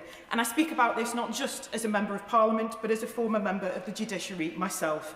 Having sat as a magistrate, I've made the decisions in courtrooms that I knew would have lasting impacts on people's lives. I've seen firsthand, I'll give way. Member for giving way. A very valid point was raised earlier on that before a matter is decided upon in terms of triaging whether a case should have a jury trial or not, if a judge decides that that sentence would be less than 3 years, but in fact after a trial in absence of a jury, the judge decides he or she must get 5 or 6 years, does that individual have a right to appeal that decision and have a jury trial? Good question.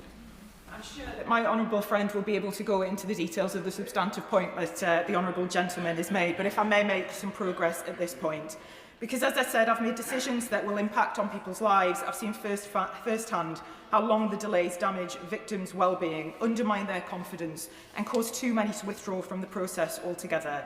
Because this is not a failure of victims, but a failure of the system. And let's be clear, because the backlog isn't just frustrating, but it is frustrated. Some defendants gaming the system to delay their trial, to avoid accountability for as long as possible, in the hope that by the time their case is heard, either it will fall over entirely, or that witnesses and victims will be unable to give evidence, which is not as fresh as it was before. It is simply indefensible, and is exactly the type of behaviour that reforms are designed to stop. We are already investing heavily, with more Crown Court sitting days this year than ever before. We are putting money into repairing and modernising court buildings, into legal aid and into victim support services, with long-term funding so that these services can actually plan ahead. But anyone who has worked in the courts knows this. We simply cannot spend our way out of this problem alone, because there simply aren't the judges, the criminal barristers, the court staff to keep up with demand, and even the courts running flat out are struggling. Without any reform, the backlog will continue to grow. Now, as we've heard today, everyone will have the right to a fair trial. That is fundamental. But the truth is that most criminal cases have never involved juries. Over 90% are already dealt with by magistrates, and they are dealt with fairly. And let's also be honest about the history, because it was a Conservative government through the Criminal Justice Act in 1988 that restricted eligibility for jury trials by reclassifying a range of offences to be summary only. Selective amnesia that we see all too often in this place.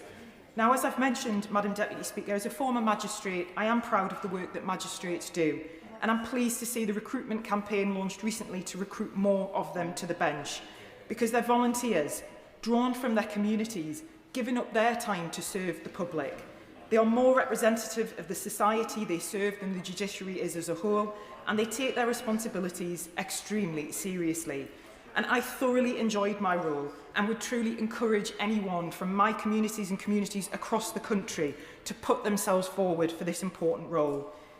Sir Brian Levison has been jury trials now take far longer than they used to, largely because cases are more complex and involve vast amounts of digital evidence, and that isn't anyone's fault, but it does mean that the system needs to adapt. We must restore confidence by keeping communities safe, making sure victims are supported and not forgotten by the system that is meant to protect them. The Conservatives left its justice system behind in serious trouble, and Labour is the one who's choosing to fix it. Dr Neil Shastrihurst. Thank you very much, Madam Deputy Speaker. And the right to trial by jury is not some procedural convenience capable of being abridged when the administrative weather turns foul. It is one of the great constitutional expressions of liberty under the law. It is overwhelmingly legitimate because it places the citizen and not the state at the heart of criminal judgment. When the state proposes to narrow the circumstances in which it must persuade 12 of a defendant's peers, it is not merely managing a backlog, it is fundamentally recalibrating the balance between the individual and the Crown. Now, there is no doubt that the criminal justice system is under acute strain. Victims wait too long, defendants wait too long. Justice itself is stretched thin. But the issue before us is not whether reform is necessary, it's whether this reform is justified, proportionate and supported by evidence. I will give way.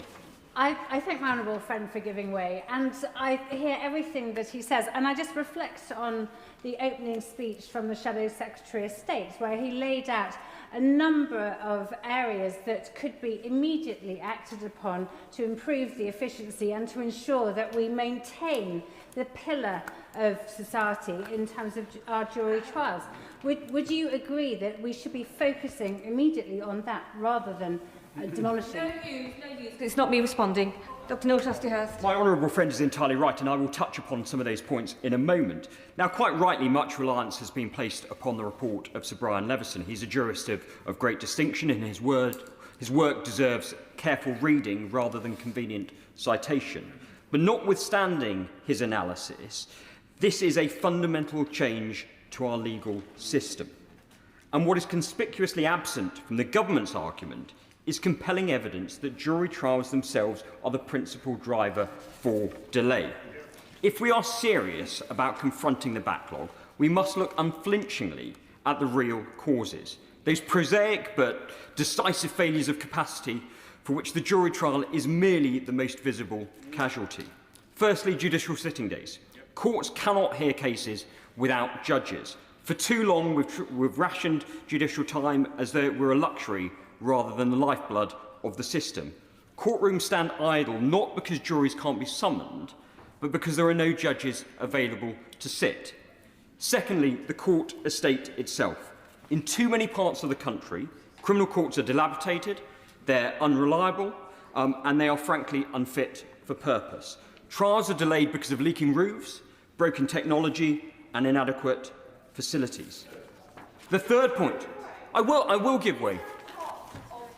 That is likely to say that the reasons that our courts are falling down, the reasons that so many are so dilapidated, is because we didn't see investment by 14 years of Conservative government. I thank the honourable lady for her intervention. She is right to a degree. There has been failures by successive governments to invest in the criminal justice system. If we were serious about this in this place, we would look at cutting welfare, for example, which spends the entirety of the Ministry of Justice budget in just 2 weeks. We need to prioritise where we spend money, and the criminal justice system has been left high and dry for far too long by governments of all colours. It is now routine for trials to be adjourned because defendants either arrive late or they do not arrive at all. Juries are discharged, witnesses are turned away, and days of court time are lost as a consequence. These delays have nothing whatsoever, Madam Deputy Speaker, to do with the presence of a jury and everything to do with operational failure within the system. The fourth point I wish to make, and possibly the most grave, is the erosion of the criminal bar itself. We face a serious shortage of suitably qualified advocates, both to prosecute and to defend. Cases are delayed because no one of appropriate experience is available or willing to take them on. Now, that isn't inefficiency, it is attrition. Against that backdrop, to curtail jury trials risks mistaking the symptom for the disease. Worse, it risks creating a system that is perhaps faster but thinner, ostensibly more efficient, but unquestionably less legitimate.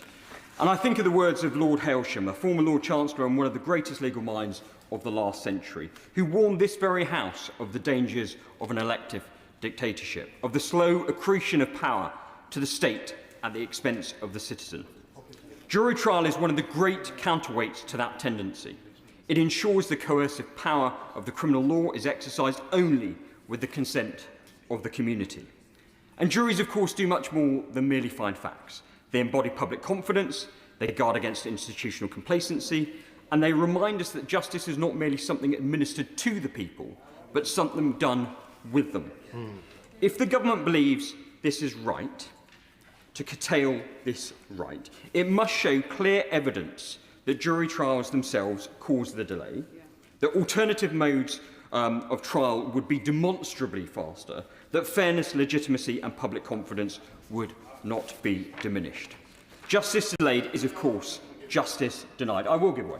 Thank you for giving way. Given that there was no mention of reforming the jury trial system in the Labour manifesto, given the fact that this is a fundamental and very serious change to the way in which our legal system operates, and that legal system has served us well for centuries.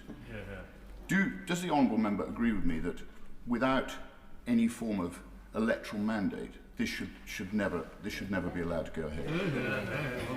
I'm grateful to the honourable member for his intervention, and he's entirely right. There is no mandate for this decision, such a significant constitutional change to our legal system, and it is being done without the will of the people. Justice delayed is, as I say, indeed justice denied. But justice expedited at the cost of constitutional principle may prove, Madam Deputy Speaker, a far greater denial still. Thank you, Madam Deputy Speaker.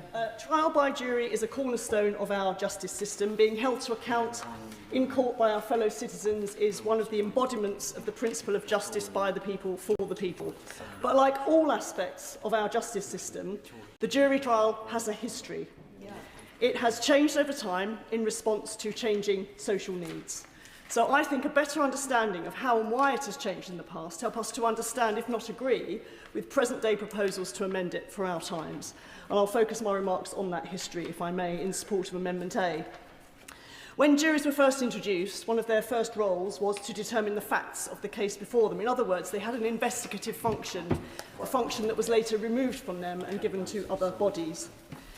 Juries then went on to be used in both civil and criminal cases for centuries, until they weren't. A major reform of the 19th century removed juries from the adjudication of civil cases. A key driver of that reform was the pressing need to process a vastly increased flow of civil disputes created by a more complex commercial economy. Today, our civil justice system is renowned around the world for its robustness and fairness. The composition and role of the jury in criminal cases has also undergone major changes over time. In the mid-19th century, who was it that was called to serve on juries? Men of property. Though they gave verdicts in trials on a wide range of alleged offences. But if we jump forward to the early 20th century, we see some major changes to that arrangement. By then, the range of people who could be called for jury service had now widened. Women and working people could now be called for jury service, but the range of offences deemed to require a jury trial had greatly narrowed. Now, why was that? This was because the Summary Jurisdiction Act of 1879, which was passed in this place, and it was passed in this place because of the need to respond to the need for enhanced public access to justice. And what it did was greatly expand the remit of summary courts and magistrates. And it's very key, of course, that the magistracy is another embodiment of justice by the people, for the people. Now, Madam Deputy Speaker, I could say more. This very potted history shows that juries have played a vital but shifting part in our justice system. They have never operated in isolation from the other moving parts of that justice ecosystem. Their remit has narrowed at different points over time as the remits of other judicial bodies have expanded and flexed. So for me, the government's proposals for court reform are rooted in an undisputed drive to modernise our justice system. Those proposals retain jury trials. The right to jury trial is not being removed. They also, however, encompass a much wider range of suggested and very necessary changes to our justice system in order to uphold public access to justice. Thank you, Madam Deputy Speaker. Jury trials were introduced to bring order and justice to a legal system beset by opportunism, superstition, bias and archaic practices. For 8 centuries, they have been the bedrock of English and British liberty, recognised globally as a bulwark against tyranny and oppression. And yet without any modelling, no impact assessment, no equalities assessment, and not in line with the review done by Sir Levinson, the government plans to scrap this ancient protection. I have yet to make an argument, but I will shortly. Who in this place can honestly say that the seeking, when facing incarceration, They would be happy with just one judge making that decision with no jury. Think of victims who face unconscious bias on a daily basis and do not get justice with just one person deciding that. But most sinister of all is the debate this afternoon in this chamber, where Labour MPs have argued that juries, ordinary people, can't be trusted. They're not up to the job. It's too complex, it's too detailed. What next? Are you going to strip their right to vote as well? Yeah. It is deeply concerning. The Minister has also said today that this isn't as the result of some crisis that the Labour MPs want to blame on Conservatives, that they will be doing this anyway, because it is ideological. Every time the Labour government comes in, they have tried to strip jury trials. Under Blair when I was a child, and now yet again. Both the Prime Minister and the Justice Secretary previously recognised the importance of jury trials. In fact, they opposed the abolition publicly. How are they going to justify their change of mind? Perhaps when the Justice Secretary returns to the benches, as he certainly will after the next election, he'll bring in trial by combat next. Almost 40 of the government's own MPs have opposed this, and they are absolutely right to do so because there are other options, whether it be the unused sitting days or whether it be Sir Levinson's proposal of having one judge and two magistrates. There is some aspect of a layperson having a say. Now, clearly, the Prime Minister can admit when he gets something wrong and change course, as we saw, albeit far too late, on the family farm tax, on welfare and on grooming gangs. Don't leave it too late this time. The Labour manifesto made no mention of curtailing our right to jury trials, but this is not a minor shift in policy. It is a worrying trend fundamental to the relationship between the individual and the state. We are seeing it with digital ID. We are seeing it with the stripping of these fundamental freedoms. And jury trials recognise the gravity of removing someone's right to liberty.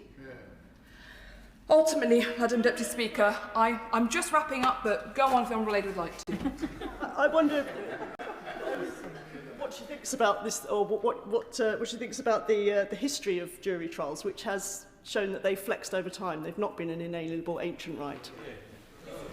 The Honourable Lady had listened carefully. I did not say they're an inalienable right. In fact, the law says you have a right to a fair trial. However, we have established historically that jury trials mean the unconscious bias and the archaic and appalling way in which history has shown that one individual making a decision over others is often not fair, transparent or right. As we heard from Sir David Davis, the amount of trials that have to go to retrial are higher when there is one individual making a decision rather than a jury. Just to make sure the member doesn't make a further mistake, do not mention colleagues by their first names. Serious apologies, Madam Speaker. A year of maternity leave does leave one a little bit with a cobweb, so I apologise. Also, Madam Deputy Speaker, the British people are very clear they do not want to see this. They do not want to see a fundamental change of their relation. I will happily give way to the Honourable Gentleman. Thank the Honourable Member for giving way and making very persuasive points around modelling and impact assessments.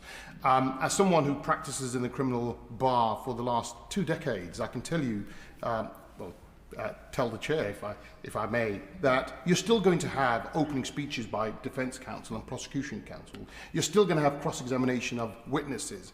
And most importantly, what you will get is questioning of the defendants and judges understanding the procedure, but also defendants must understand the procedure and closing speeches. So I can't see where there'd be savings. So that's why the modelling is so important. Does the Honourable Member agree?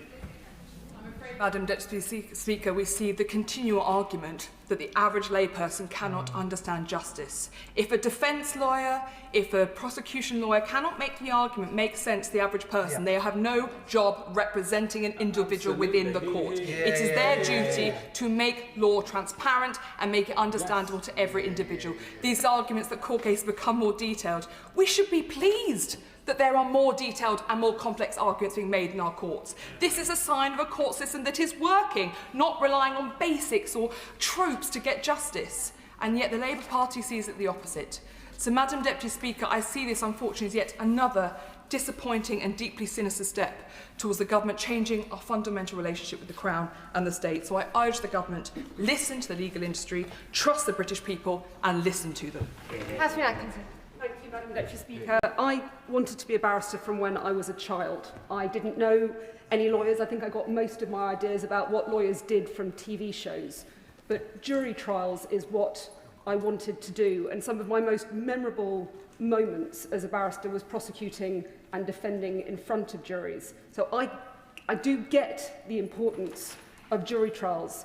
But I also saw courts falling down, I saw delays getting longer and longer, and I've spent recent years hearing from former colleagues talk about cases that are to be listed in 3, 4, 5 years into the future. And we've heard the Crown Court backlog is sitting at 78,000 cases, and behind every single one of those cases is justice put on hold. A family left reeling from a burglary, a teenager recovering from assault, a survivor of sexual assault who has been waiting for years for her day in court, and it is not acceptable. And of course I want to see increased funding, and with this Labour government we're already beginning to see that, with an additional £450 million per year earmarked for the court system over the spending review period to fund the increased number of court sitting days. But Sir Brian Leveson made it abundantly clear that the system in its current form cannot stop the backlog from growing. And with more digital evidence being presented in court, DNA, cell site, electronic, social media evidence, the massive disclosure exercises, trials are more complex. And Sir Brian Leveson found that jury trials are taking twice as long as they did in the year 2000. And having spent over a year of my time as a barrister walking on a complicated insider trading fraud, we spent huge amounts of time and resources working about how we present that prosecution to a jury. And it's not saying that they're not capable. It is saying that when it comes to the suitability and proportionality, I need no persuasion that when it comes to some fraud trials and similarly technical trials, it is often not appropriate for those to be jury trials.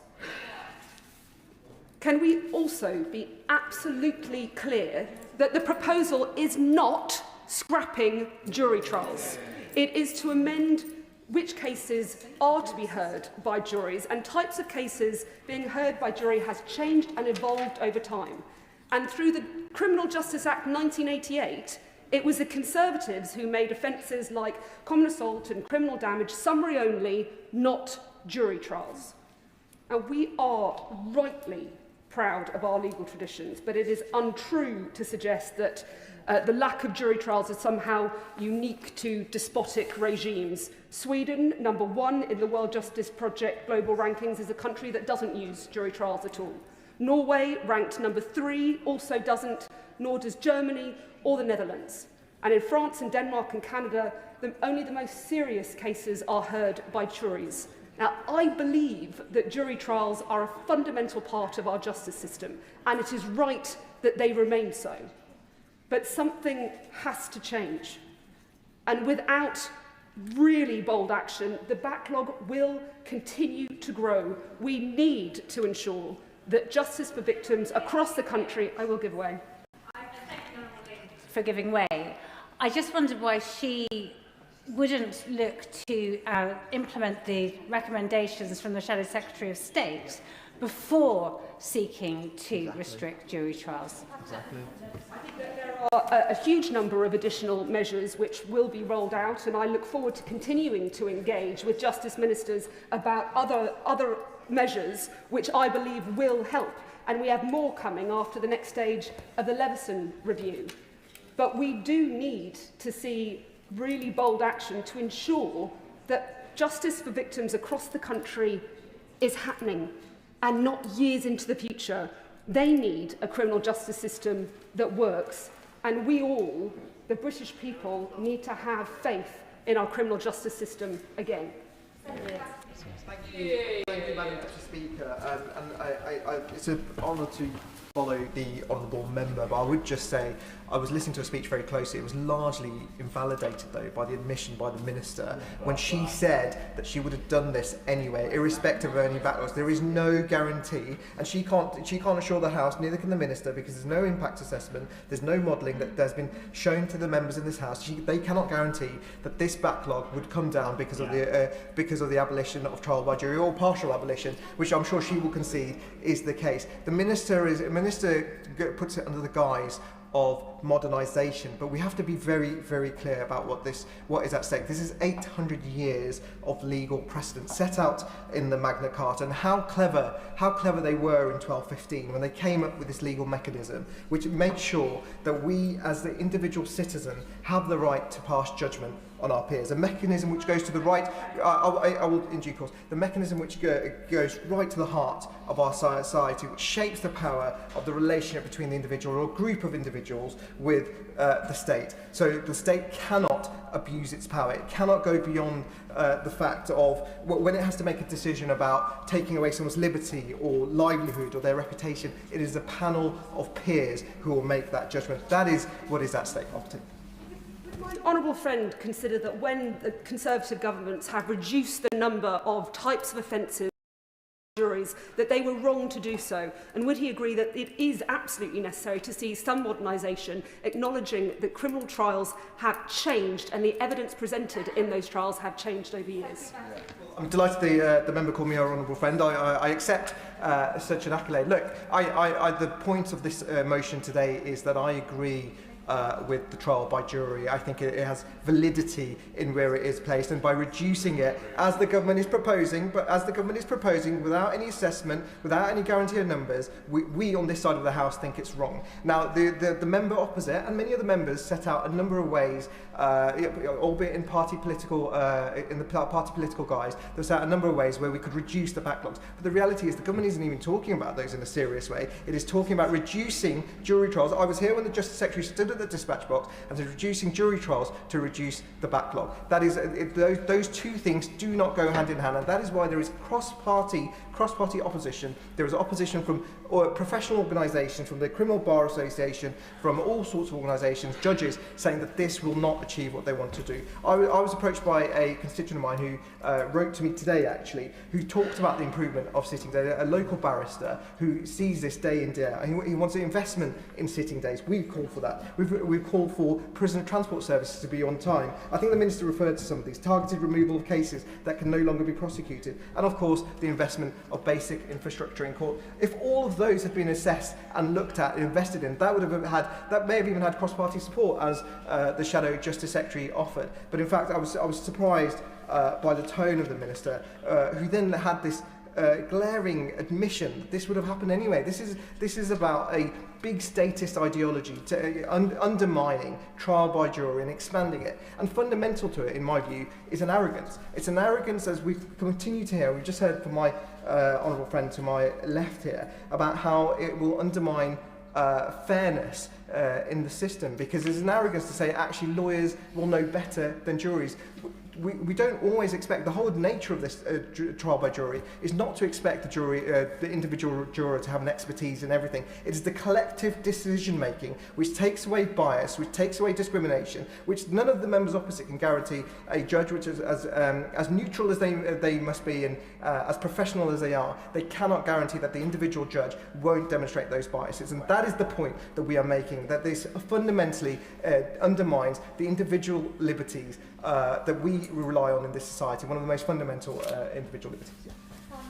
I'm grateful to my honourable friend for giving way. Does he share my concern that if the argument runs that, well, it's because it's the expert lawyers arguing their case to an expert judge, the next way of trying to speed up the jury process or modernise our legal process is to reduce the rights of appeal, because it will have been expert judges alone without the benefit of a lay jury, and that will be a further erosion of our rights. And I thank the honourable member. I suspect I'm running out of time. 1 minute.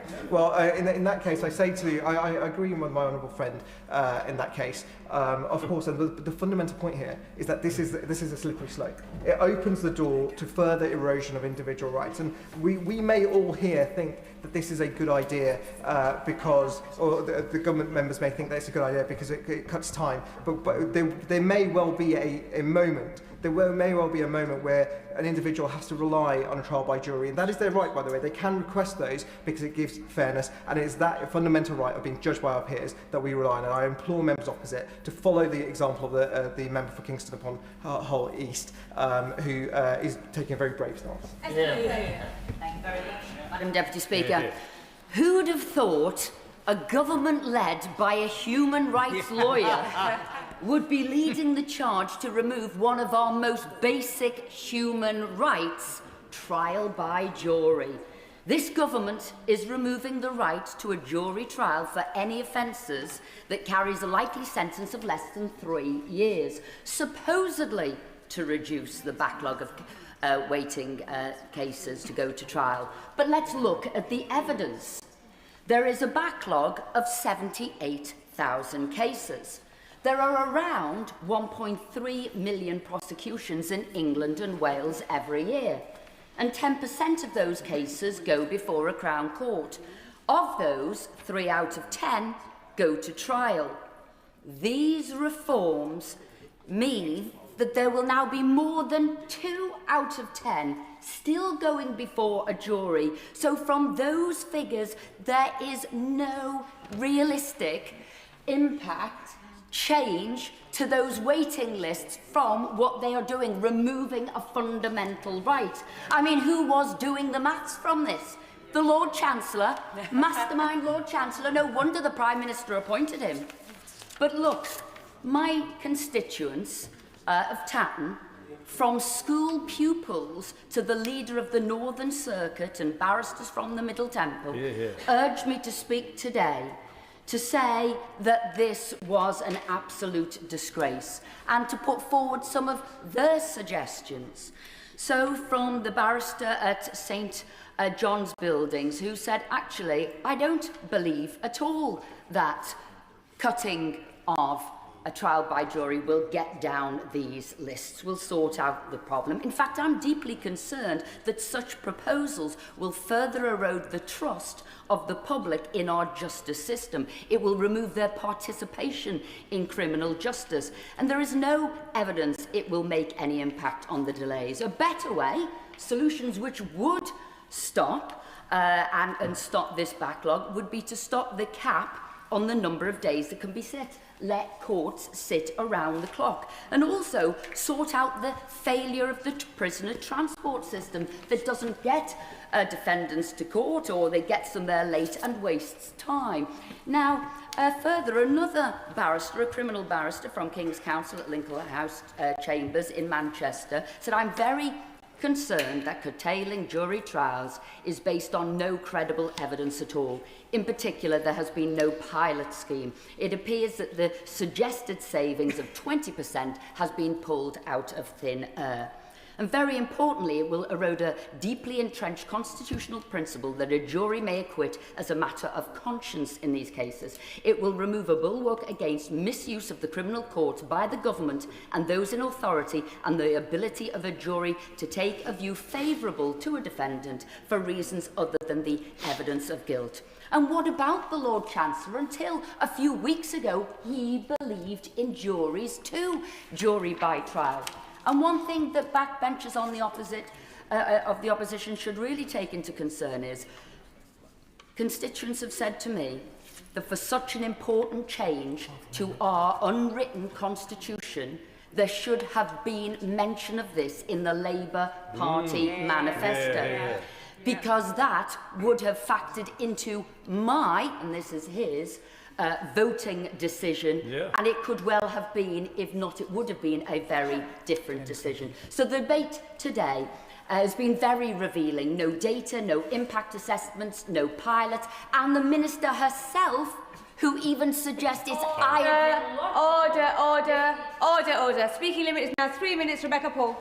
Thank you, Madam Deputy Speaker.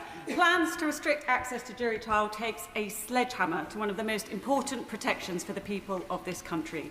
I would expect that any government suggesting a change of this magnitude would have a strong rationale for doing so. Instead, we hear the nonsensical argument that curtailing jury trials will address the court's backlog. Yet the Minister of State for Courts herself told the House that only 3% of court cases are jury cases. So before we even get into this debate, we need clarity on what this change means for the backlog. That means modelling and timescales, not justifications based on religious belief. I would suggest the government is getting desperate when that is the best it can offer. Maybe next we'll hear that the Tooth Fairy backs digital ID, or Father Christmas supports giving away the Chagos Islands. Back in the real world, in 2024, the Lady Chief Justice gave evidence to the Justice Select Committee that our courts face around 100 unplanned closures every week, with 200 near closures per month. This is in line with credible data suggesting that just yesterday, 15% of our Crown Court rooms sat empty, and it's the same today. If the Minister wants to tackle the backlog, might this be the best place to start? But coming now on to the key benefit of jury trials themselves, which is the involvement of our peers in delivering justice. These are people in our own communities with no obvious axe to grind or political motivations. Any justice system that concentrates powers in the hands of a small number of repeat decision-makers inevitably risks groupthink and unconscious or even conscious bias. A jury is a built-in safeguard. 12 ordinary people drawn at random, bringing different instincts and experiences, and forced to test the prosecution's case in a way a single decision-maker cannot. Simply put, it's safer to spread human fallibility across 12 people than to concentrate it in one. A system in which liberty hinges solely on inputs from various arms of the state, the police, the CPS, and then a judge, cannot be as inherently fair as one in which justice is done with the people's direct involvement. But the curtailing of jury trials is not the only concern here. Ministers want to expand sentencing powers in the magistrates' courts by allowing them to hand down sentences of up to 2 years, while at the same time restricting the ability to appeal decisions taken in those courts. It is extraordinary that someone can sit as a magistrate from the age of 18 with no legal qualifications or experience, and this government thinks they should be able to decide whether someone loses their liberty. If you were in the dock, would you be happy with that? Juries may not be perfect, but I know what I would prefer. If the government is determined to push ahead with this, then it is knowingly increasing the risk of wrongful convictions and excessive sentences. We know more than 40% of appeals against decisions taken by magistrate courts are upheld. How many miscarriages of justice is this government willing to accept? Ministers would be foolish to trade away a centuries-old safeguard for a headline about swift justice, only to discover afterwards that our courts are no speedier, just less just. Yeah. In closing, Madam Deputy Speaker, I believe that the British people must remain participants in their system of justice rather than mere observers. I urge ministers to think again. Do not curtail jury trials. Do not concentrate yet more power in fewer hands. Fix the courts. Protect our legal heritage. Thank you. Thank you, Madam Deputy Speaker. The right to a trial by jury is a right that has stood at the very centre of our criminal justice system for centuries.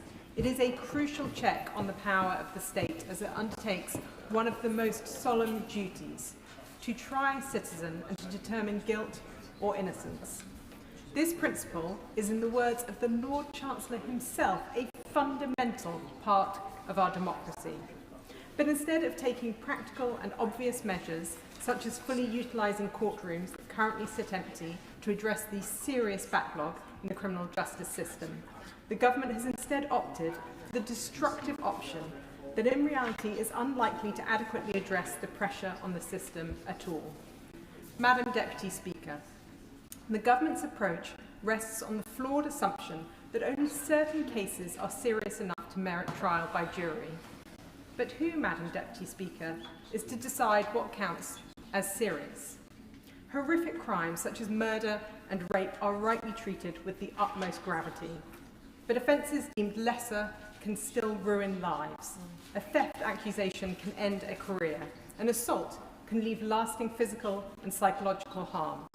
A reputation can be destroyed beyond repair. Our justice system is not merely about classification, but about justice itself. It works by consent, and it is the stronger for it. Trial by jury embodies that public consent, and without it, we risk victims' trust in its fairness and defendants' confidence that they will be judged fairly by their peers. Madam Deputy Speaker, this debate is also about judicial decision-making. The reality is that not all judges are created equal. No one is infallible. Judges can get things wrong, and they do so, and can do so on more than one occasion.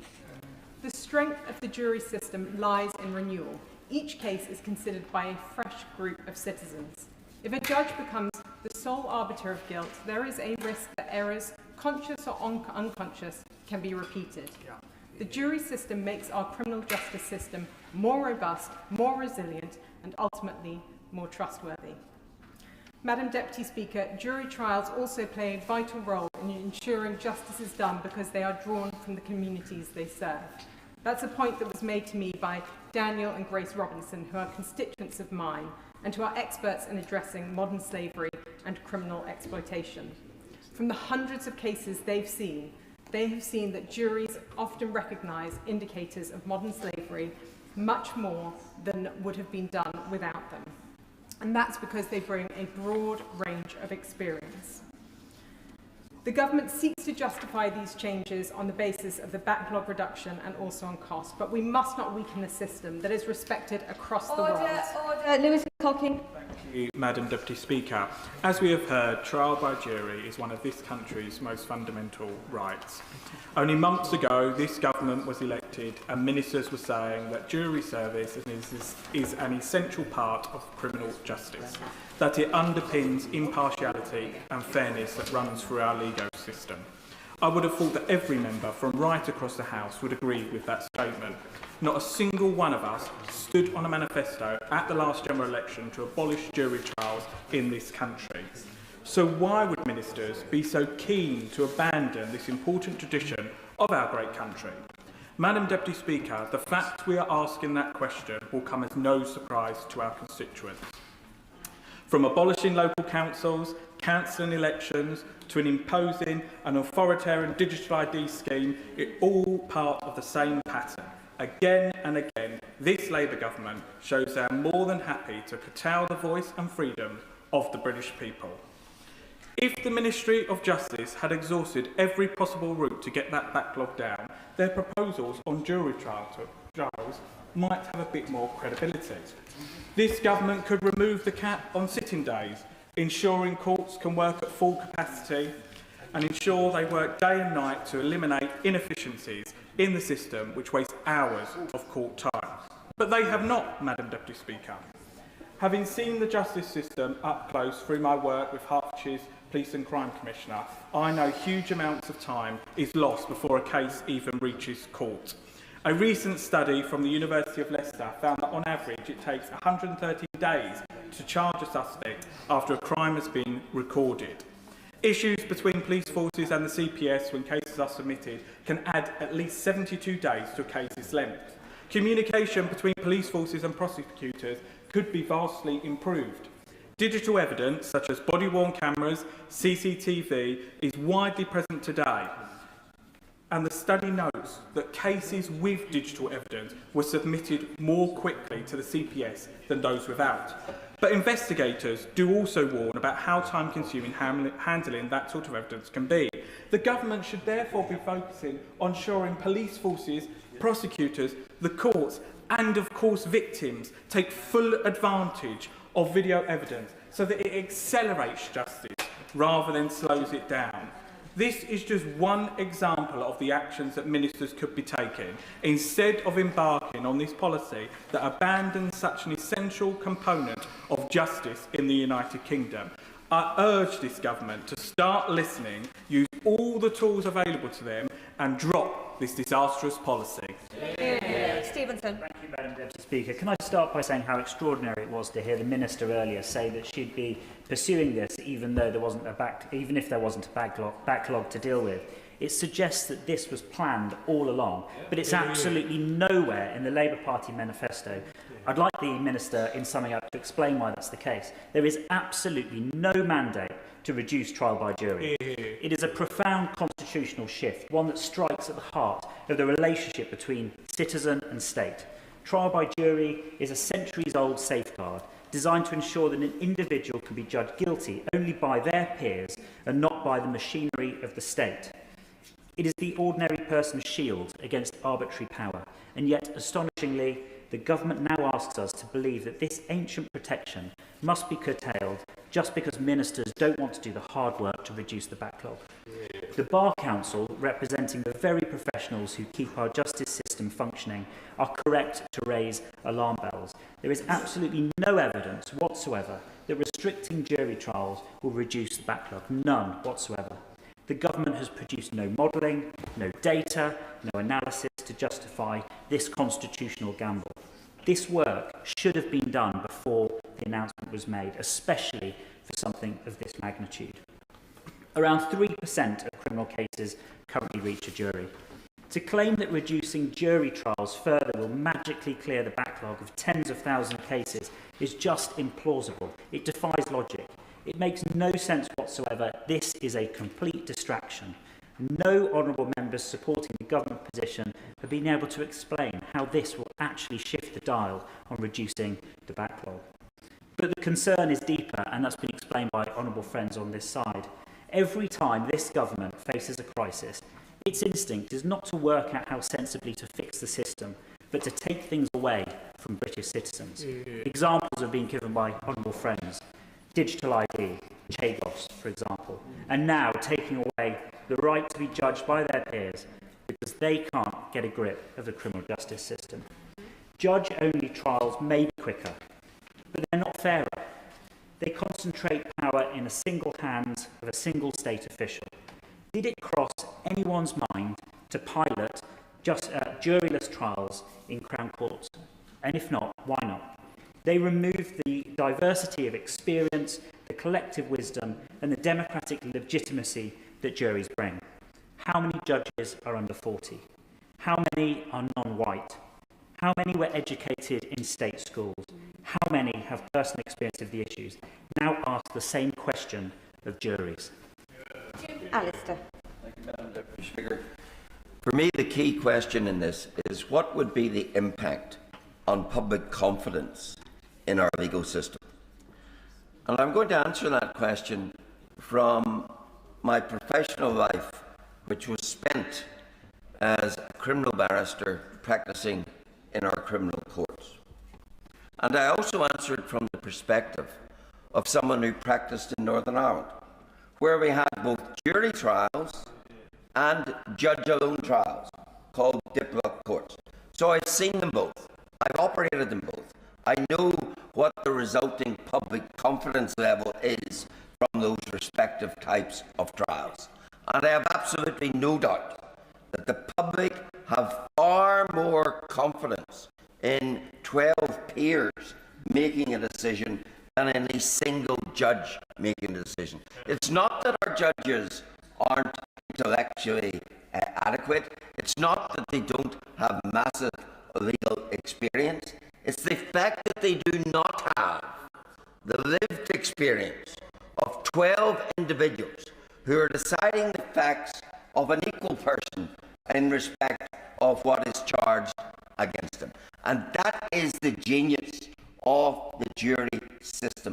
The 12 individuals who come to it without preconceptions, who come to it without the baggage of anything else, can, when they hear the evidence and the evidence only, make the decision. Yes, ma'am. The member is making a very good point, and I too am a recovering lawyer myself, but will he agree on the impact of these proposals?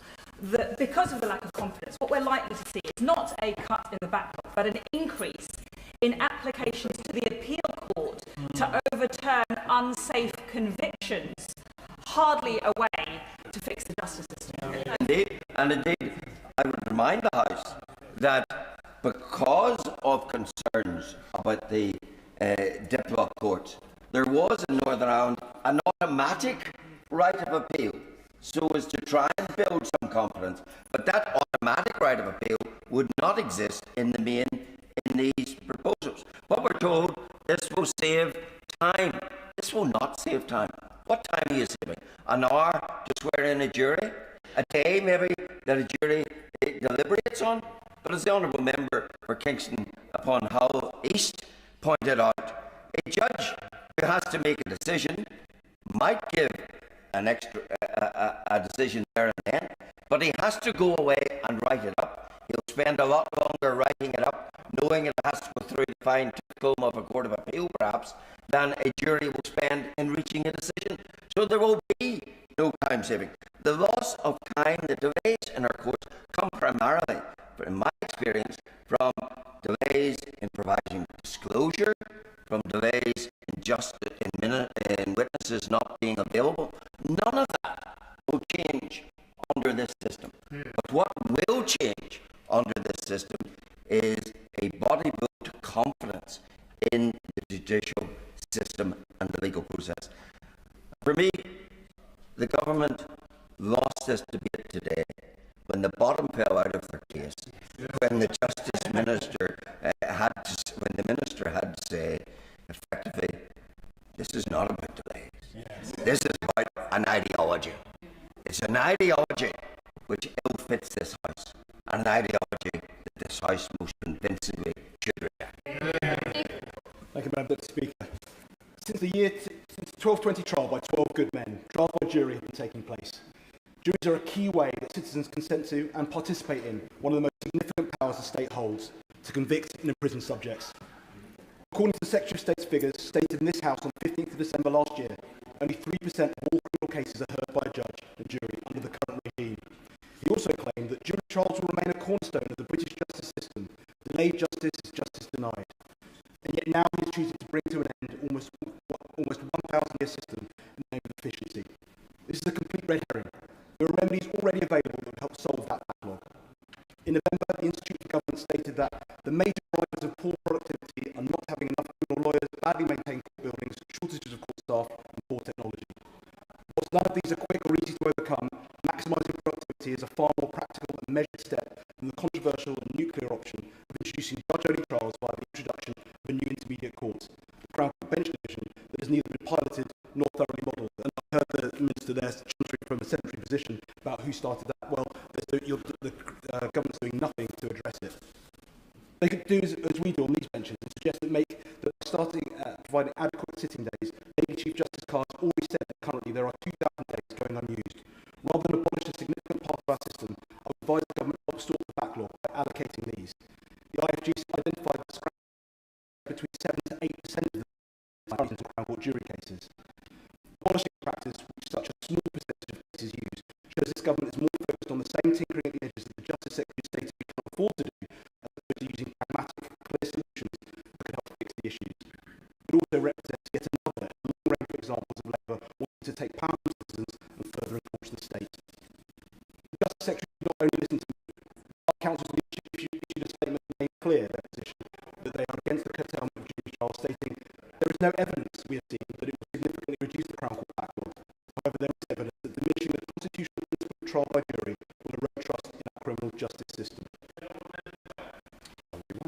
When the Justice Secretary gave evidence to the Justice Committee in December, he said that the evidence underpinning that 20% time saving that comes from surveillance report will be released. If it does make that proposition good, and I understand he disputes that, but if it does, would he and his party still oppose even the principle of structural reform, even if it's necessary to cut the backlog and keep it down?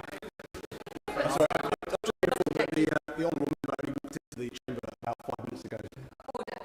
The member's been here for a while. He wasn't allowed to participate in the speech because he wasn't here at the beginning, but he has been here for a while. Ben Obsijekti. I apologise, Madam Speaker. I'll make progress. No one who voted for Labour voted for the seismic change. Well, I will take it away. It is rushed, knee-jerk and smacks of a Justice Secretary who is still smiling from his demotion for one of the officers of state is now overcompensating by attempting to make his mark. I urge the government to consider, and I urge those of the government bench who plan to rise today to do so, clear on the point that they are simply cutting out the middleman, because the government will inevitably end up where those votes already are. Monica Harding. Thank you, Madam Deputy Speaker. Trial by jury is not a luxury. It is one of the oldest and most fundamental protections in this country, and it is a key safeguard of liberty. Yet under this government, it is being treated not as a principle to be defended, but as a system to be rationed. We all agree that there is a crisis in the criminal justice system, and we need to bring the backlog down. Cases are been for years before reaching court, and justice of its force and credibility. The frustration of my constituents in East Shorten. The consequences will heavily on victims and witnesses, prolonged delays, weak evidence, memories of statements from institutions, facts, and confidence in law and order, and therefore democracy falters.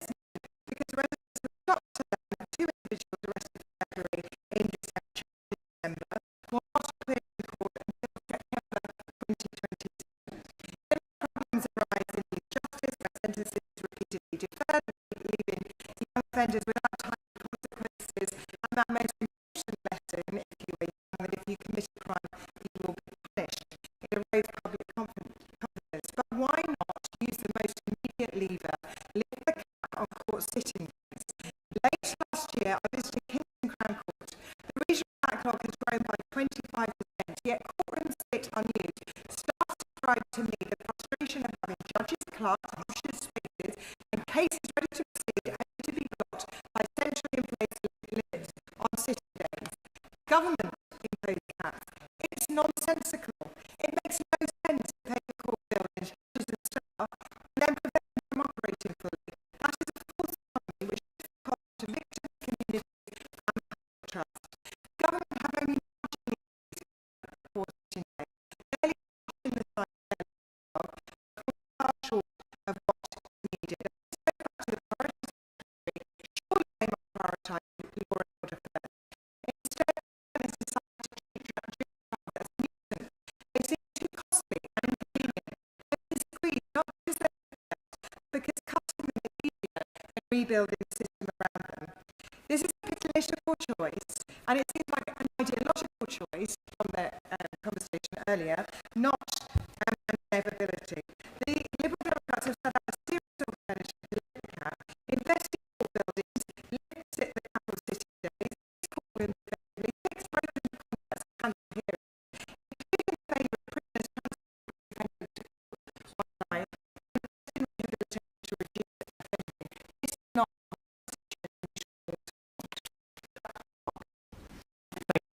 Speaker, I do not agree that the government should curtail our rights to trial by jury.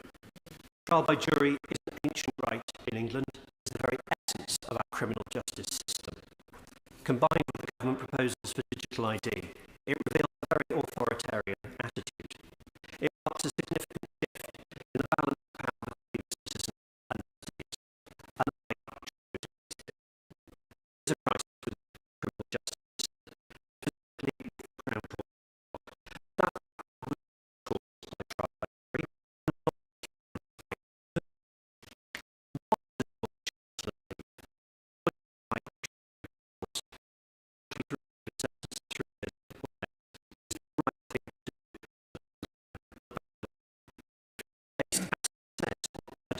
Then will be published as soon as possible. In the last 2 years, government would show that the Ministry of Justice, which includes the court service, lost the highest number of days per in sickness and absence of the whole cycle. Now, sick more than 2 in 1 week every government staff. 30% higher than the court service average. With a positive food coverage. Whether Chancellor to focus his efforts on improving the efficiency of the department, he might start to see the system as a whole improve. With approximately it's important to, because I've just been to visit Bournemouth Crown Court and Magistrate Court, and they actually talked about that question of sickness. They talked about the fact that staff have been carrying the load of so many members of the team that weren't in place because they've been austerity. The service staff in the Crown Court system who may go beyond leave burned out from years ago.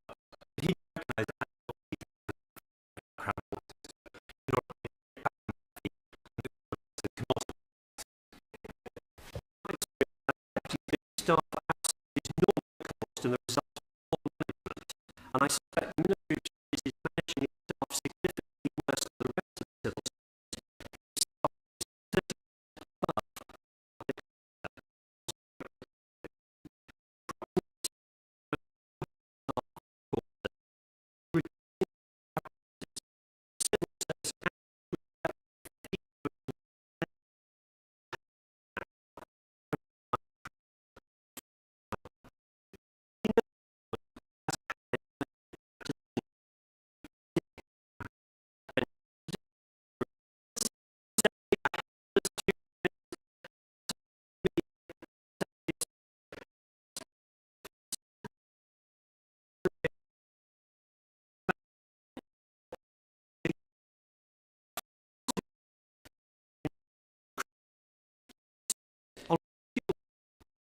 reforms, housing, to our benefit. Most recently, the family business tax. Some urge the government is very cautious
which is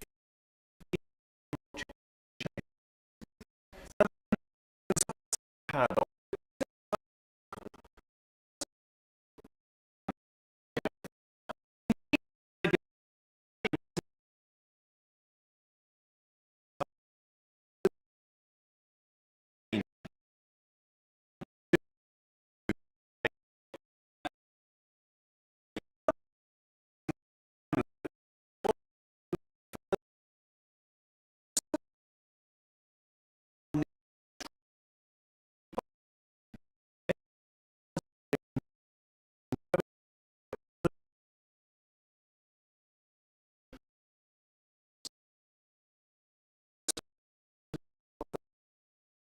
Close.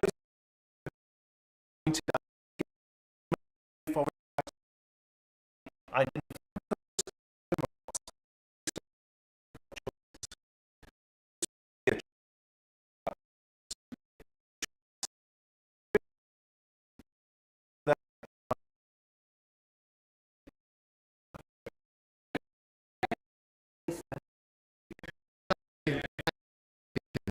be able to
or to propose even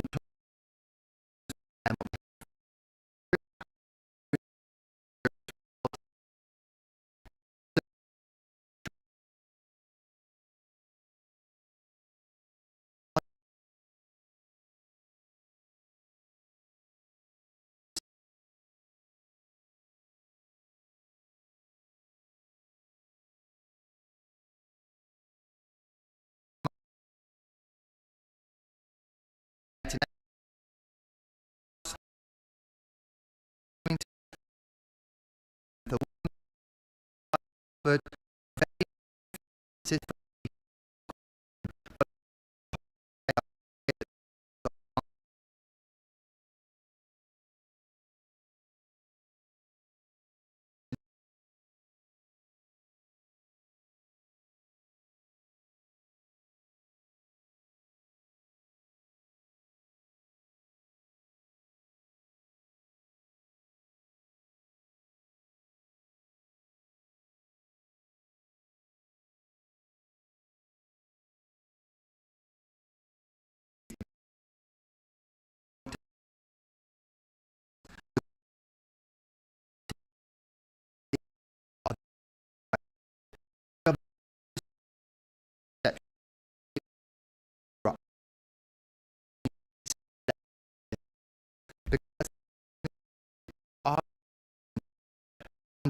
treat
point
day. And